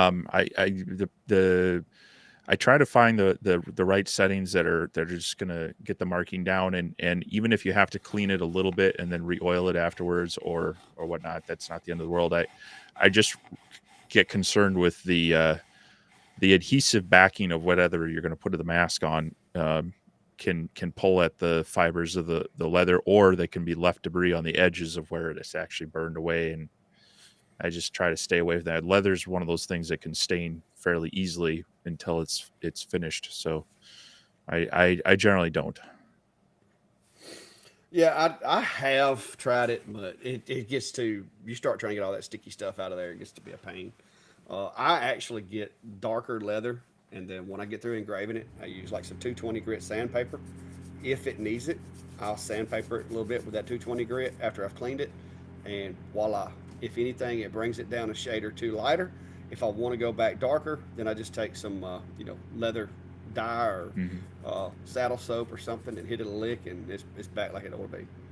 So yeah, I'm a big advocate of just work with it and clean it up afterwards, just like with the wood stuff. I got sandpaper for that. I think Don's asked this one a couple times, so I don't know if you saw it, and I don't know if you have an S9 to compare it to, but he's wondering if the interchangeable jig will fit. No, I asked that. I tried to answer that earlier. I'm not sure if the S9 is the same as the S30. I don't think it is. I have it for the S30 Ultra and the S30 Standard. And the only reason I have it for the S30 Standard is I had somebody that was really wanting a copy of the jig for the S30 Standard, and he just happened to be really good at blueprinting things. And so he blueprinted it, sent me the blueprint. I modified the file and made one for the S30 and actually nailed it the first try, which was surprising. That was a testament to his ability to draw things out because I went by his drawing, his measurements, and made the file. Which all I had to really do was just bring it in a little bit because the S30 and the S30 Ultra are the same machine. It's just a wider stance. So really, all I had to do was just bring it in. Everything else was the same. Uh, Uh, yeah, I saw that one. I was going to put that one up. yeah, yes, Doug. So millimeters per rotation is steps per rotation. Technically, they're not the same thing, but the way they're being applied, it is. So you're trying to dial in your rotary, usually a chuck rotary, to understand how many steps it takes to make a full turn, and then from there it can do the math based on your diameter or circumference. So like on my CO2 laser and rotary, I had to dial in its steps per rotation, whereas on the all the diodes, it's been this millimeter per setup, but it's effectively doing the same thing. It's basically trying to figure out how many times it's got to make a movement to go all the way around. Mm-hmm. Russ said he found out the same thing's true about editing. Back up your work before you start. Yep. That is true. Window editing, that is very true. Yeah, I do this a lot. Is I'll just name my files like V1, V2, V3, and that way, if I get so far down and go, oh, I really screwed this up, I can go back a few versions. Yeah. Well, the good thing about Lightburn is he's got that infinite undo button. Yeah, until you save and close it, and then come back and go, oh, oops. Yeah, missed that one. So I did that with my my enclosure plans for a while because I was trying to. At first, it was just hypothetical. I was all designing it in CAD, going, well, I think I might like this. I think I might like that. But then all of a sudden, I'm like, no, I'm going to change this design. But I would say, okay, let's leave this one where it's at, and we'll start V2. That way, if I need to come back to this point, I can. Yeah, I do that a lot in Fusion. When I'm designing in Fusion, I'll have like version 10 before I finally get it right. Richard, good night to you there, sir. Have a good night.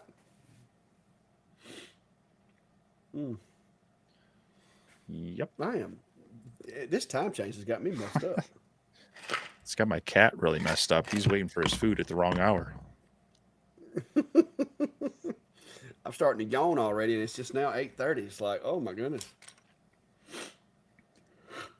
Yep. All right, guys, hour and 22 minutes in. So, we're going to keep us around. We can't, me and Steve can't stay up much later than about 9. So, if you haven't already checked out Laser Engraver community page, go jump on that guy. I think most everybody I've seen in here, I see a few new faces. I think most everybody's a member, but if you're not, go check it out. Nice place to exchange some information and cool ideas and get inspired for your next lasering project. I'm going to argue on this one. I want to keep daylight savings time and end standard time. give me that daylight at the end of the day. I don't care about it in the morning. Well, I think the whole idea is just quit changing back and forth. Yeah, but I'm afraid they're going to leave it on standard time, and then I'm going to have these summer mornings that are going to start at like 4 a.m. And I'm like, forget that. Give me the daylight at the end of the day. Okay, Sharon, we're going to need a little more to go on. What you got, Sharon?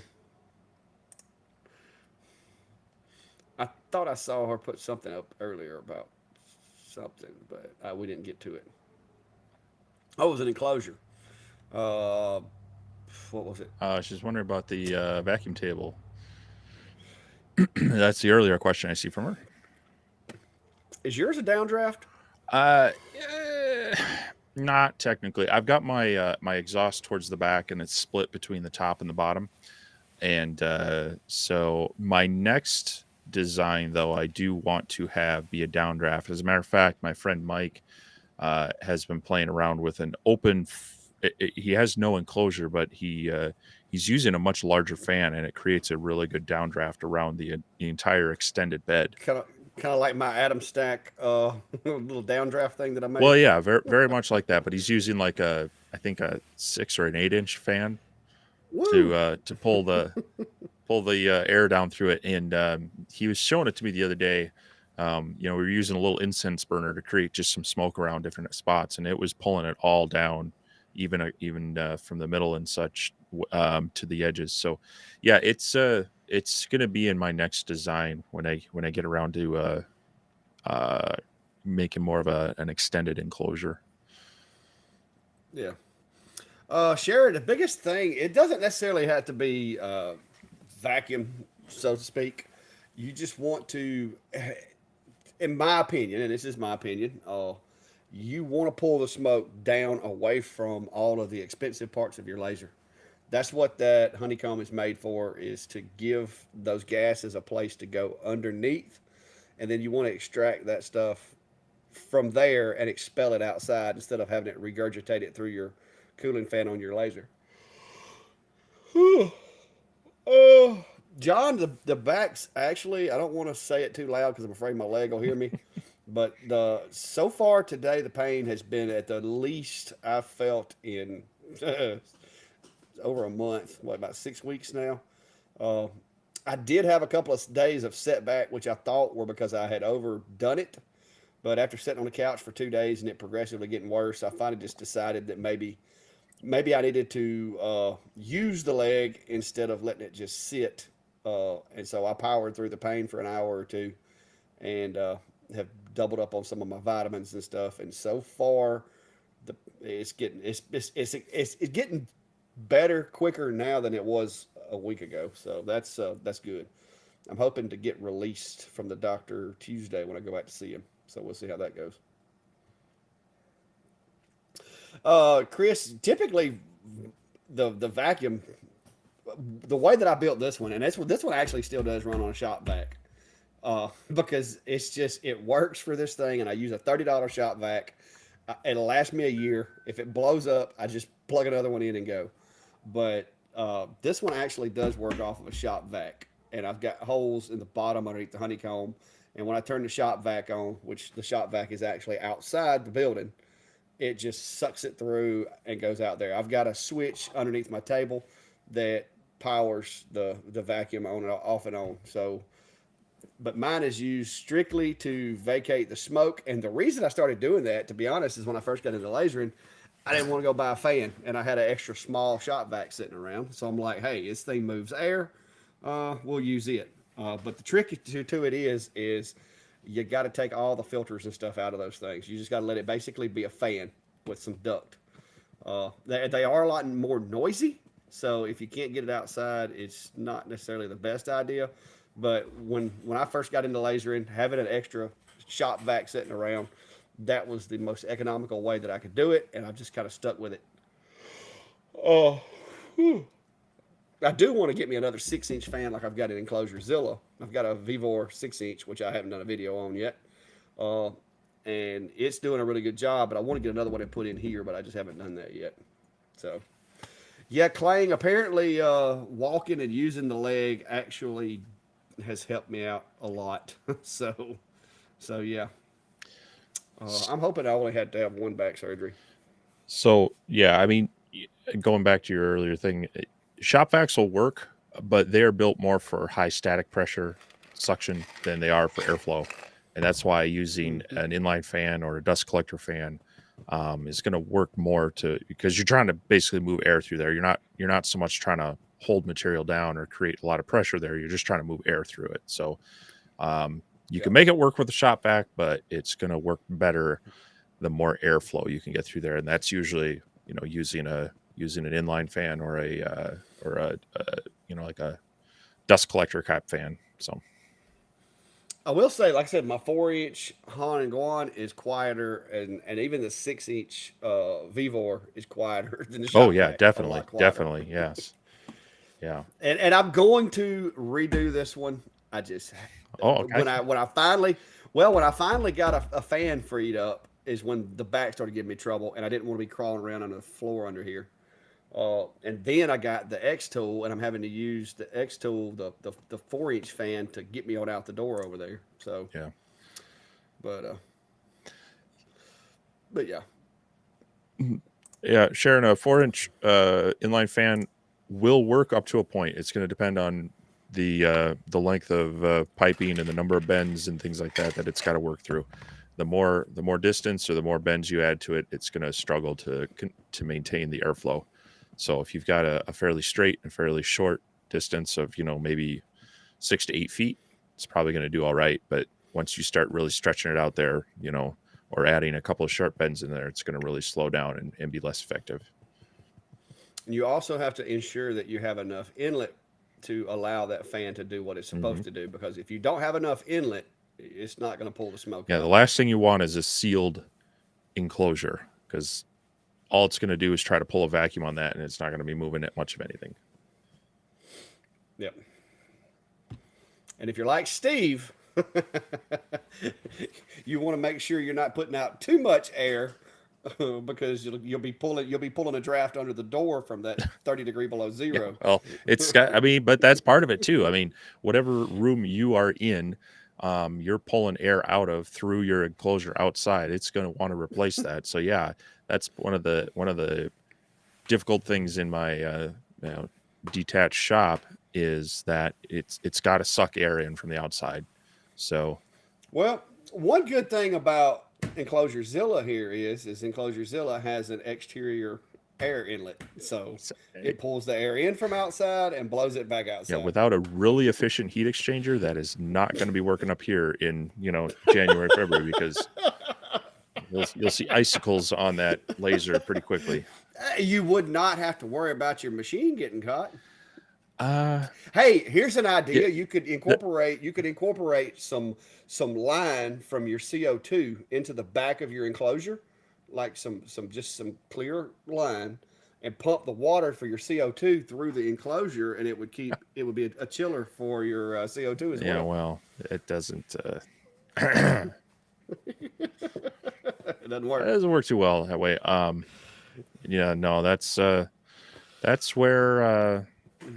where you get a little judicious about when you do engravings and such. Because yeah, the problem is too, a lot of people talk about, can I run my CO2 laser in my unheated garage in winter in northern climates, and the while they may function, the problem is you're going to start having to deal with cold materials all of a sudden getting flashed with heat, and then that you can deal with condensation, and or the Yeah, shock of it will sometimes cause damage to things. So yeah. Sharon, I, as far as plans, there's a couple of plans for my enclosures are in the laser engraving community page. The one is going to be for my enclosure Zilla, and the other one is just a basic enclosure. And Steve said his doesn't necessarily have a downdraft set up in it. I mean, my enclosure Zilla has downdraft, but it's probably a lot more enclosure than what you're looking for, because this thing's like 4 foot wide to house the P20 extended or the V35 extended. But yeah. Oh, let's see right here. This is something we need to tackle. We need to tackle this. This is what we need to do. I need to come up with, or I need to come up as many meth labs I have been in and took down. I'm kind of curious if the kitty litter in a 5 gallon bucket would work with uh, these I lasers. think you're talking about some different particulates No, and other you stuff. no. You got 2 or 3 5 gallon buckets. The first one is water. It's kind of like a water bong. You got to take the smoke and you pump it through the water. When it comes out of the water, then the tube takes it over into the bucket with the kitty litter, and it permeates through the kitty litter, and then it comes out into the bucket of what is it? The vermiculite. So it's like a 3 stage filter Uh-huh. system. They use it a lot in motel rooms when they're cooking meth So back in the day. um but that's not going to have the volume of air going through it I don't think it that would either. that you Oh, need. Um, Really, what you're looking for on would be just the a very commercial. entry level is you're talking about these BOFA filters, and I'll try to drop these links in for people to get the sticker shock on them. Uh, they're very expensive. I mean, this one that I just linked is the type you'd get for kind of our hobby size lasers, and then the filters for them, to refill them, are $500 or something like that per stack. Ew. And that might even just that's the HEPA carbon filter, and then there's the pre-filter, which is another 158. So it's not cheap to do it. Mm. And that's gonna,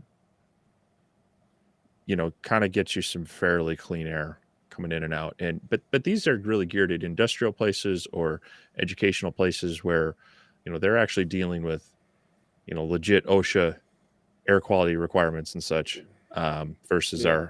our private business or small business or personal hobby stuff. So Yeah.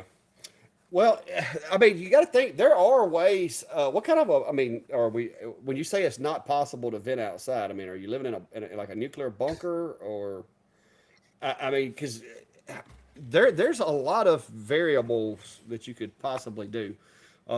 If you go on Amazon, they make these little vents that are made for the indoor air conditioners that everybody's using now. The little, mhm. one room. You slide it in the corner, plug it in the wall, and you've got a duct that you stick out the window, and it cools the room.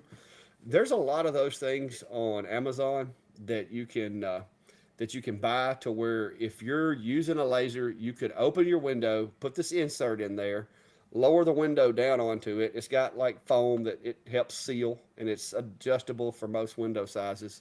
And you can get those with a 3 or 4 inch outlet, and you can vent it. If you were in a 2-story apartment, you could vent it out the window. Now, somebody might be able to smell it. They may realize that it's not an air conditioner, but there are Well, options that you could and go look and at. while that is an option, if there's a screen in that window, you got to understand that when you remove that pipe after running your laser for a little while, there's going to be a nice dark spot on that screen that's going to smell funny too. So You're gonna want yourself a little you're going brush to to, need to to kind clean that. Yep. of whisk that off with.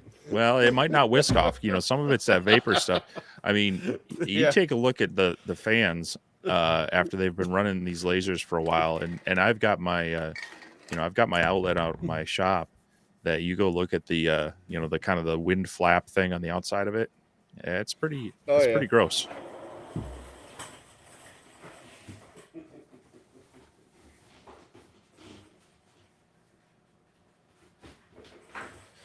So You it's mean probably you mean like that? well, yeah, that's kind of what it starts looking like. So that stuff's going to be on any, it's going to be on the screen, it's going to be on anything that's out there. So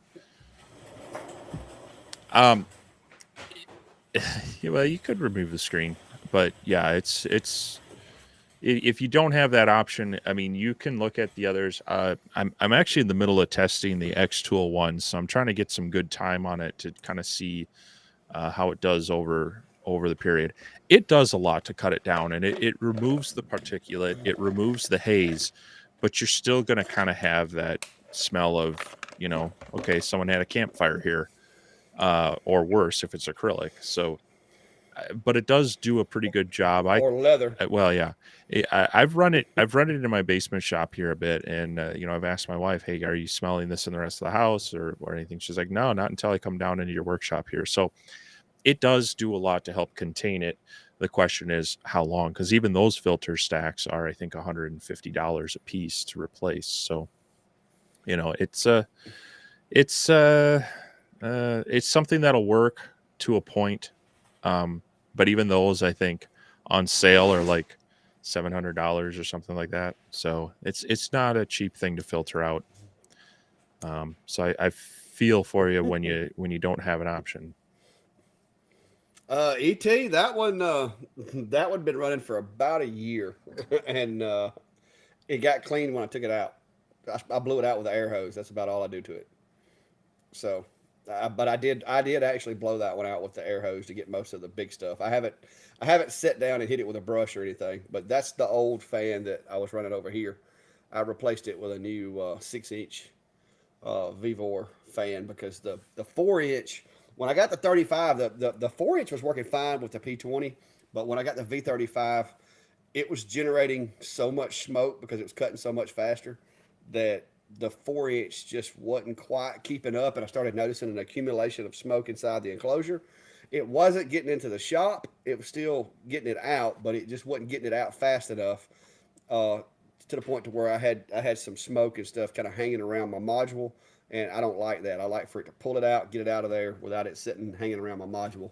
So I took the 4 inch out and replaced it with the 6 inch. I'm still running 4 inch ducting, which I know is killing the efficiency of the fan a little bit, but it gave me just enough boost to where I have a clean workspace in here with no lingering smoke without having to go through and drill a new hole in the building, a new hole in the enclosure. All I did was got me some adapters and choked that 6 inch fan down to 4 inch tubes. It does increase the pressures in the lines just a little bit, but I've literally got 4 foot of hose from the enclosure to the outside of the building. So that little bit of increase in pressure, I don't think is going to be a big factor for that 6 inch fan. So, Yeah. but yeah, I'm the same way, Chris. I'm out here, like literally, if I decide I need a vent somewhere, this is what I do. I go over here, I grab my 4 inch hole saw, I take a long drill bit and I shoot it from the inside to the outside of the building. And then I take this drill, I go to the inside and I cut that part. Then I go to the outside, cut that part, and then I remove the tin, remove the wood, grab the insulation, shove a pipe out the hole, and I'm good. So that is this is the good part about being in a shack. You just have to find a 4 inch hole saw, which aren't that easy to find, by the way. Yeah, they can be tricky to find. Um, Electrical supply stores sometimes have them when your other stores don't, because they do a lot of that. Yeah, But yeah, but yeah, it works. It works well.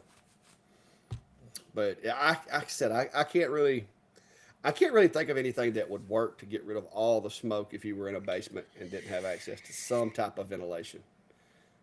That would be a situation where it'd be tough.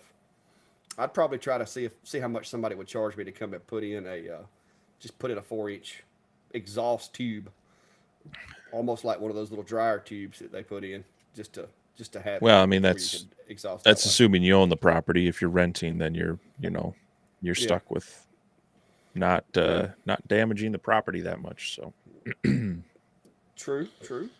but yeah, if I ever upgrade my furnace, or not my furnace, but my water heater is the last thing. So my house is built back in the late 20s, 1920s. Boy, it's almost 100 years old now, I guess. Um, it still has a chimney. That the only thing left running up out of it is the water heater, but it has a nice 6 inch port that if I upgraded that to direct vent on the water heater, or maybe went tankless or something like that and moved it, I'd have a nice vent that would just go right up with the out the top, and no one would be the wiser Yep. that's anything going on there. So I mean, I've got neighbors that have wood burning stoves and such, and everybody in my neighborhood seems to have backyard campfires or any form of smokers. So I mean, like, barbecue smokers. So really, the general wood cutting stuff, they can't complain about.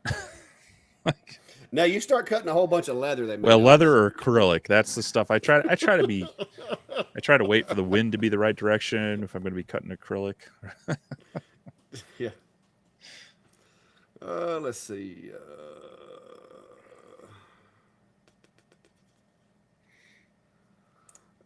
Let's see here. ET, I use 3/4 inch cabinet grade birch plywood and I screw it together with screws. Lots of nice screws. If you're really paranoid, you can glue it, but just make sure you've got it the way you want it when you glue it because it's hard to get that birch plywood apart once you've glued it. But 3/4 inch ply, once you put a couple of walls on there and you put a few screws in, it's not going to go anywhere. Now, do understand you're screwing into the end of plywood, so load bearing, you're not going to want to be parking a car on it or anything. But as far as hold it together for an enclosure, it works fine. I did build one the other day for my buddy, and believe it or not, we built an entire enclosure out of a sheet and a half of 1/4 inch Luan and 5 2x2 furring strips. We framed it out with the 2x2s and then skinned it with Luan, and it turned out to be a really nice looking enclosure. And I smoke tested it before it left here. We did some engraving in it and hooked a fan to it, and it had great uh, amount of flow through the machine after we put the holes in for all the cabling and everything, and it worked really really good. I was impressed. We actually done really well considering. Let me see if I can upload this thing and I'll show it to you guys.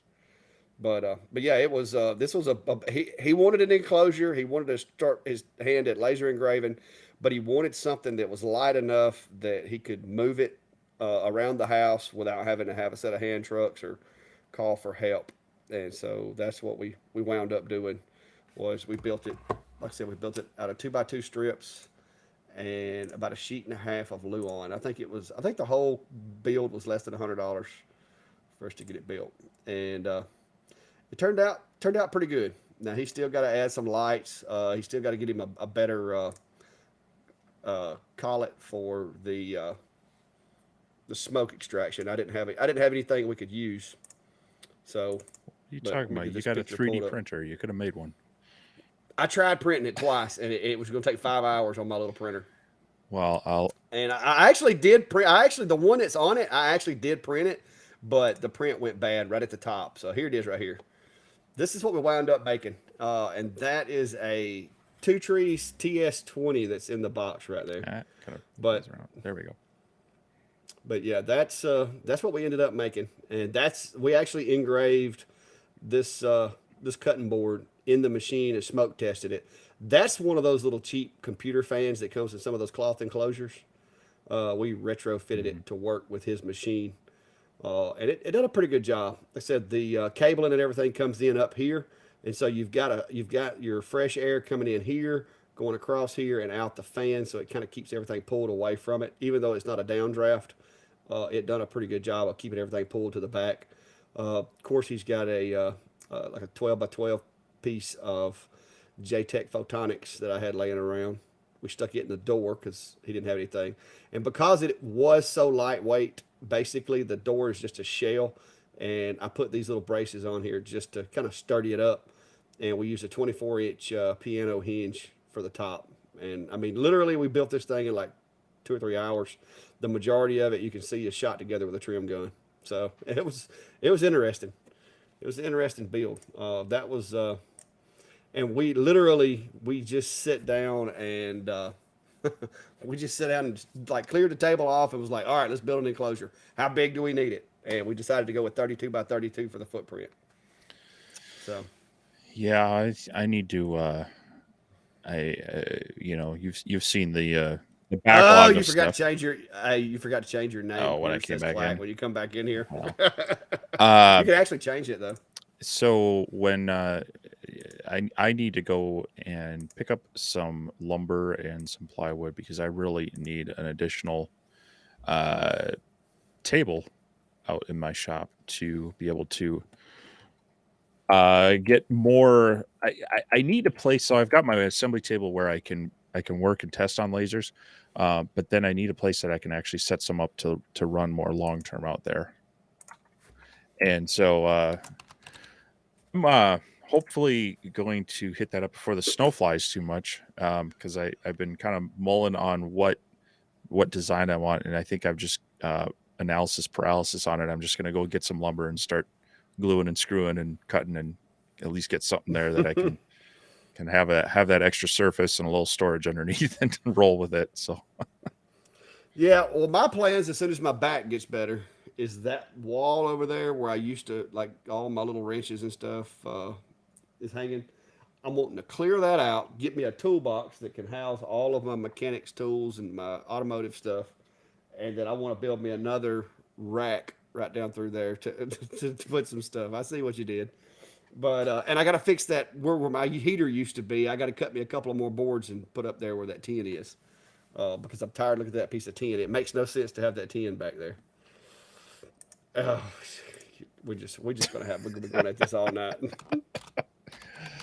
Yeah, yeah, uh, Doug. Horizontal surfaces are at a premium, and they're a danger zone for just collecting things. So that's where when I'm working on putting in a new work surface, I'm thinking about the storage I need for those items. So yeah, yeah. When I first moved into this shop, I had plenty of room, and now this side I have it. I mean, I am making use of everything from the floor to the ceiling over here, all the way around through here. It starts getting chaotic right there to the front door. That's the section. That one little, I guess that's what about 14-foot section is really what's kind of giving me a hard time.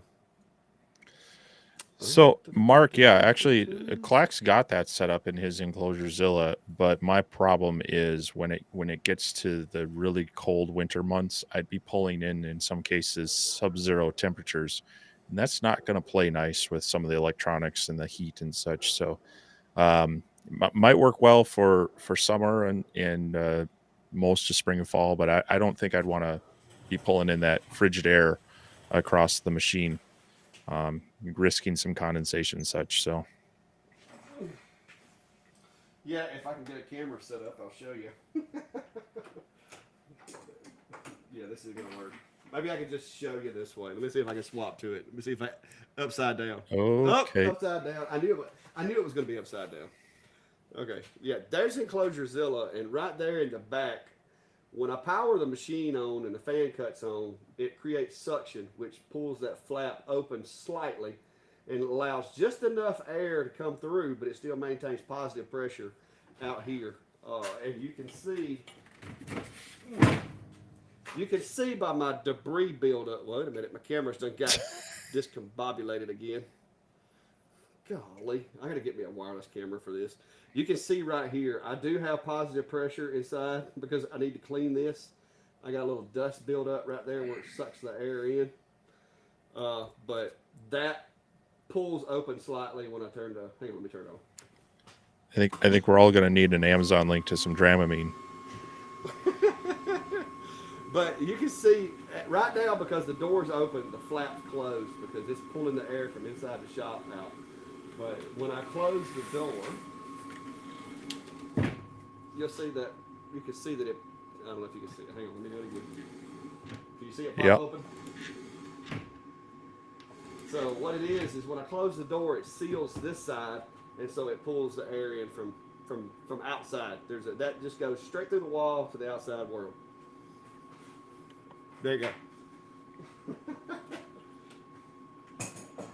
I gotta get me a camera with like a really long cable. But that's how that works. So, Uh, it hasn't gotten cold down there yet, has it? oh yeah, it was in like the 30. I think I got it like 30, 33, 34 the other night. So no. That's cold for here. But I mean, if it gets down to like below the 20s, like we're having to leave our water running and stuff. so Camarogs is asking if your mini split heater's been working. Oh yeah, it worked great. Now I can tell you it works great during the heat because we had plenty of that. It got up to close to 100. Now the days that it got up to like 100, 102, 101, it got a little warm in here. It got up to like 80 or 81 in here, but it beat the heck out of 101. With in the afternoons and early in the mornings it was great. During the heat of the day it got a little hot. But now I still haven't got this back 20-foot section of wall. Still doesn't have insulation in it yet. My back kind of put me out on that. So Well, we had a couple days already where it didn't get above freezing, but then it's bounced back here now. We're 50s and 60s this weekend, which is nice, but it's gonna slowly creep back down now.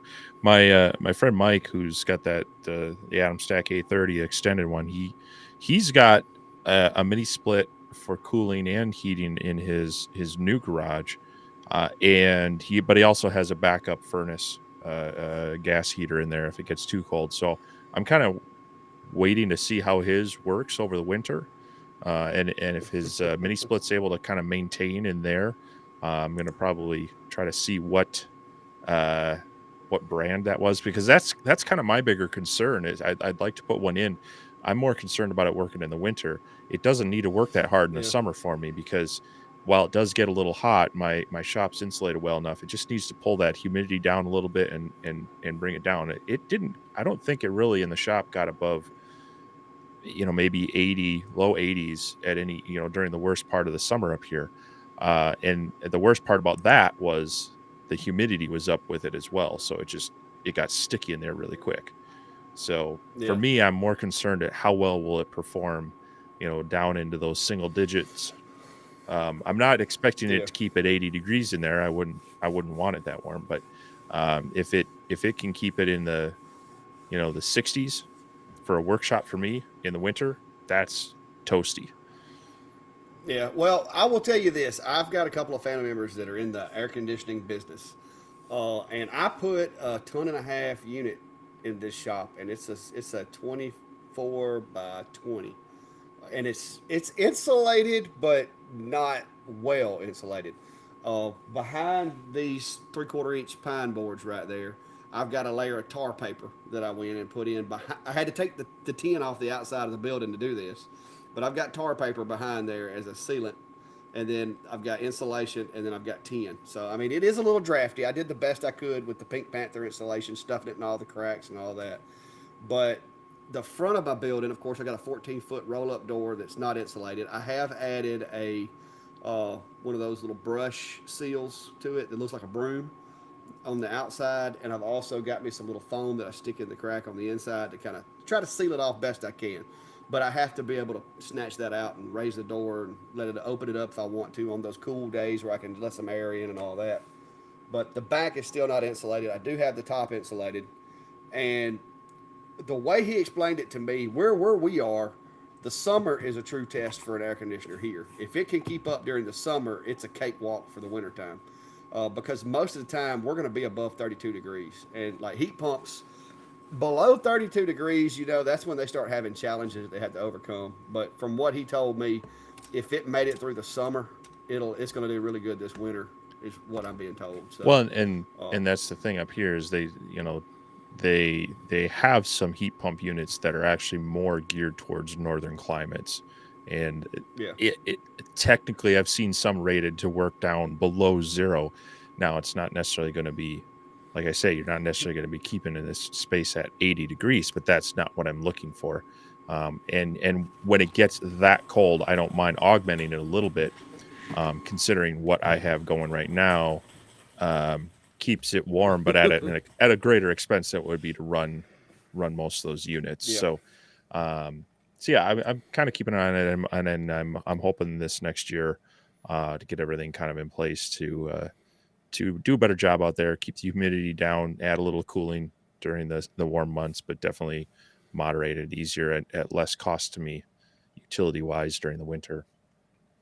Well, my even during the summer, this summer, my power bill for the shop stayed at like $150 a month, which is really cheap considering what all I've got going. You've seen how much stuff I've got running out here, and with the air compressors.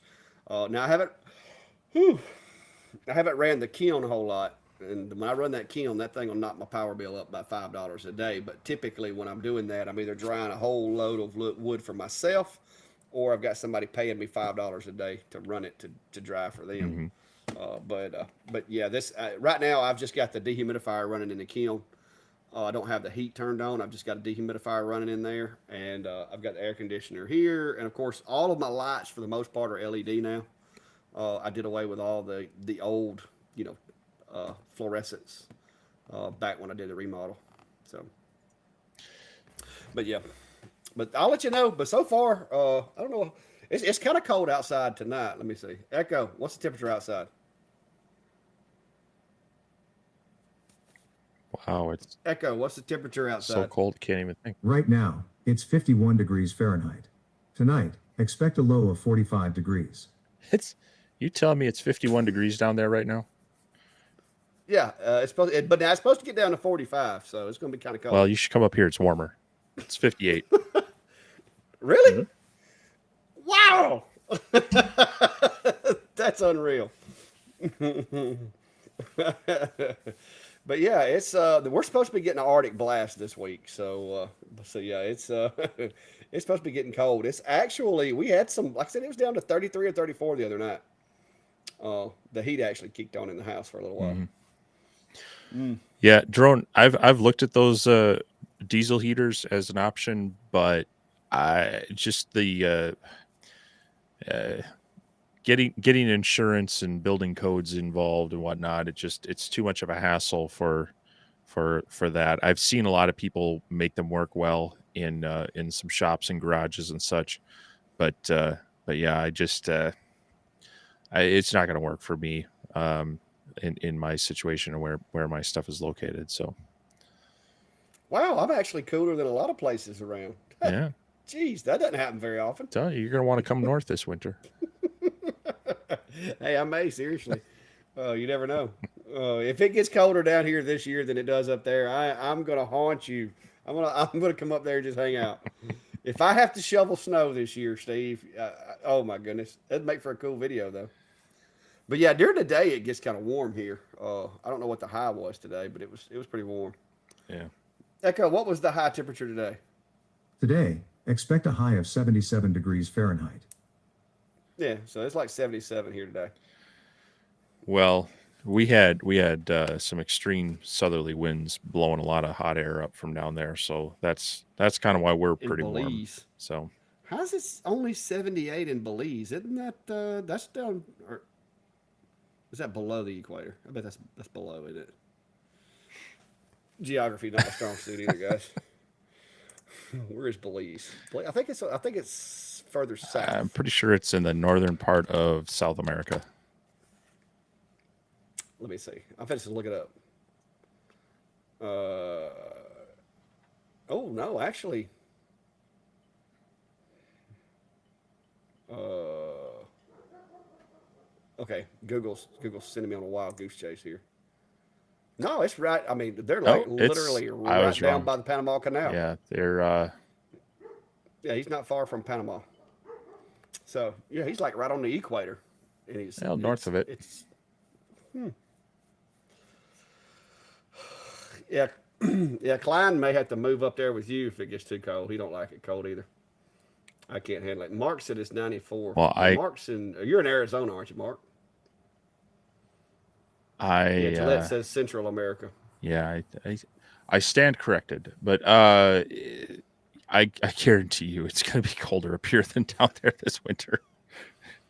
You know, they talk about the weather patterns, how it's going to be maybe a milder winter up here or maybe less snow, but that when you're talking about less snow, they're talking like maybe we won't get 70 inches, we'll get 60 inches of snow. So Oh man, I tell you. Let me see. What? Let me Google it. Let me just Google it right here. Uh, what's it? What is the average? I could just ask Echo. Snowfall in Chilton County. Chilton County averages 0 inches of snow per year. Yeah, that's what it says, and that's true. If we get a half inch of snow, we'll be doing good. Now we do average 55 inches of rain. well, jeez, Yeah, how are you not a the now swamp? parent. We're a rainforest, man. We're like a northern rainforest here. It says we average 55 inches of rain and we have 212 sunny days per year. So, yeah. Chilton County gets some type of precipitation on average 102 days per year, which is what, one out of three, almost 1 out of 3 days. Uh, and we got 0 inches of snow, and it says that you have to have over 0.01 inches to count. So, yeah. The last time it snowed here has been a couple of years ago, and I think we got like half an inch, and it was gone by lunch. Well, I will wish you the best when that happens. Hey, I'm telling you, if we get snow, I'm gonna go live. Y'all gonna see a live from the Clack Shack blizzard in Chilton County. Last time we had one, I got my drone out and flew it all over the If I place. went live every time we had snow last year, I would have been live like every other day.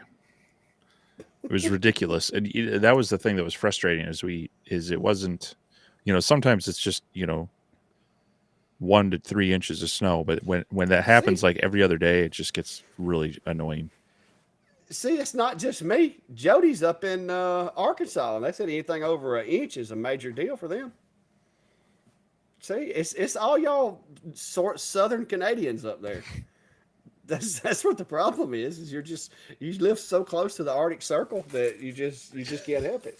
Close to the Arctic Circle, You're closer than I like am. maybe halfway between. Good grief. It's probably warmer in Alaska right now than it is where you are. Well, see, Alaska's got all that ocean area. They often are. We're just in the wrong spot. You get all that Arctic air from Canada. It blows south right over Minnesota, and that's where we're at. So, All right, let's see. Oh, well, no, it's 30 degrees in Alaska well, currently. what part of Alaska? It doesn't say. Well, Alaska is huge. It's just I'm just telling you what Google says. It just says Alaska. Yeah, I know the farthest reach. Maybe that's the average temperature. All right. Well, we've kind of gone long on weather now, so Yeah, but anyway, me. Yeah, like I said, but you're not that far. Anyway, yeah. Well, no, it snowed last year. I think it melted. It was on my back porch for about 3 or 4 hours. Yeah, Mike said it's 70 or 80 in Atlanta this week, about the same as us. Yeah, Mike, you're kind of like just straight across from us, more or less, maybe a little north. But anyway, guys, yeah, we've run over. We have gotten off down a rabbit hole talking about weather and air conditioners. We've talked about everything but lasers for the past 45 minutes. But it's been fun though, guys. And I've now know where Belize is, and it'll be at least a week or two before I forget. So a park bench and some pigeon food. What's he trying to say? We getting old? I've got chickens. Does that count? all right. Well, thanks everyone for stopping by again tonight. It's been fun. If you haven't followed either one of us, we would appreciate that on our various channels on Facebook. We both have Instagram pages. We try to mix it up and drop content all across those. And so it's a good way to keep up with us. And we also have our laser engraver community page. It's linked down below for mine. I think Clack linked it as well. Just went over 1,000 members in there, and we're keeping it fun, keeping it real. So, connect with us and others there as well. Otherwise, we will hopefully see you again next week, but keep an eye on both our channels for more fun content coming out in between that. So I'll let you close it out, Clack. Yes, sir. I just realized Drone Ranger is actually in Alaska. So there you go. We now have coverage in Alaska. Nice. I think we get in the extremes. We've got Belize, we've got Australia, now we've got Alaska, got you up there in South Canada. Um, I mean, we're covering all over the place. But yeah, guys, like I said, anytime Sunday night, 7 o'clock p.m. as long as we can make it, and it is possible, we'll be here. For those of you that have been kind of cheering me on and praying for me through my little episode of back problems, I really appreciate it. And hopefully I'm coming out of that and we'll be back to normal.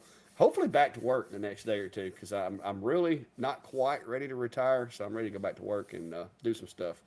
But lots of content coming. I know Steve's got some new machines. I've got a couple new machines.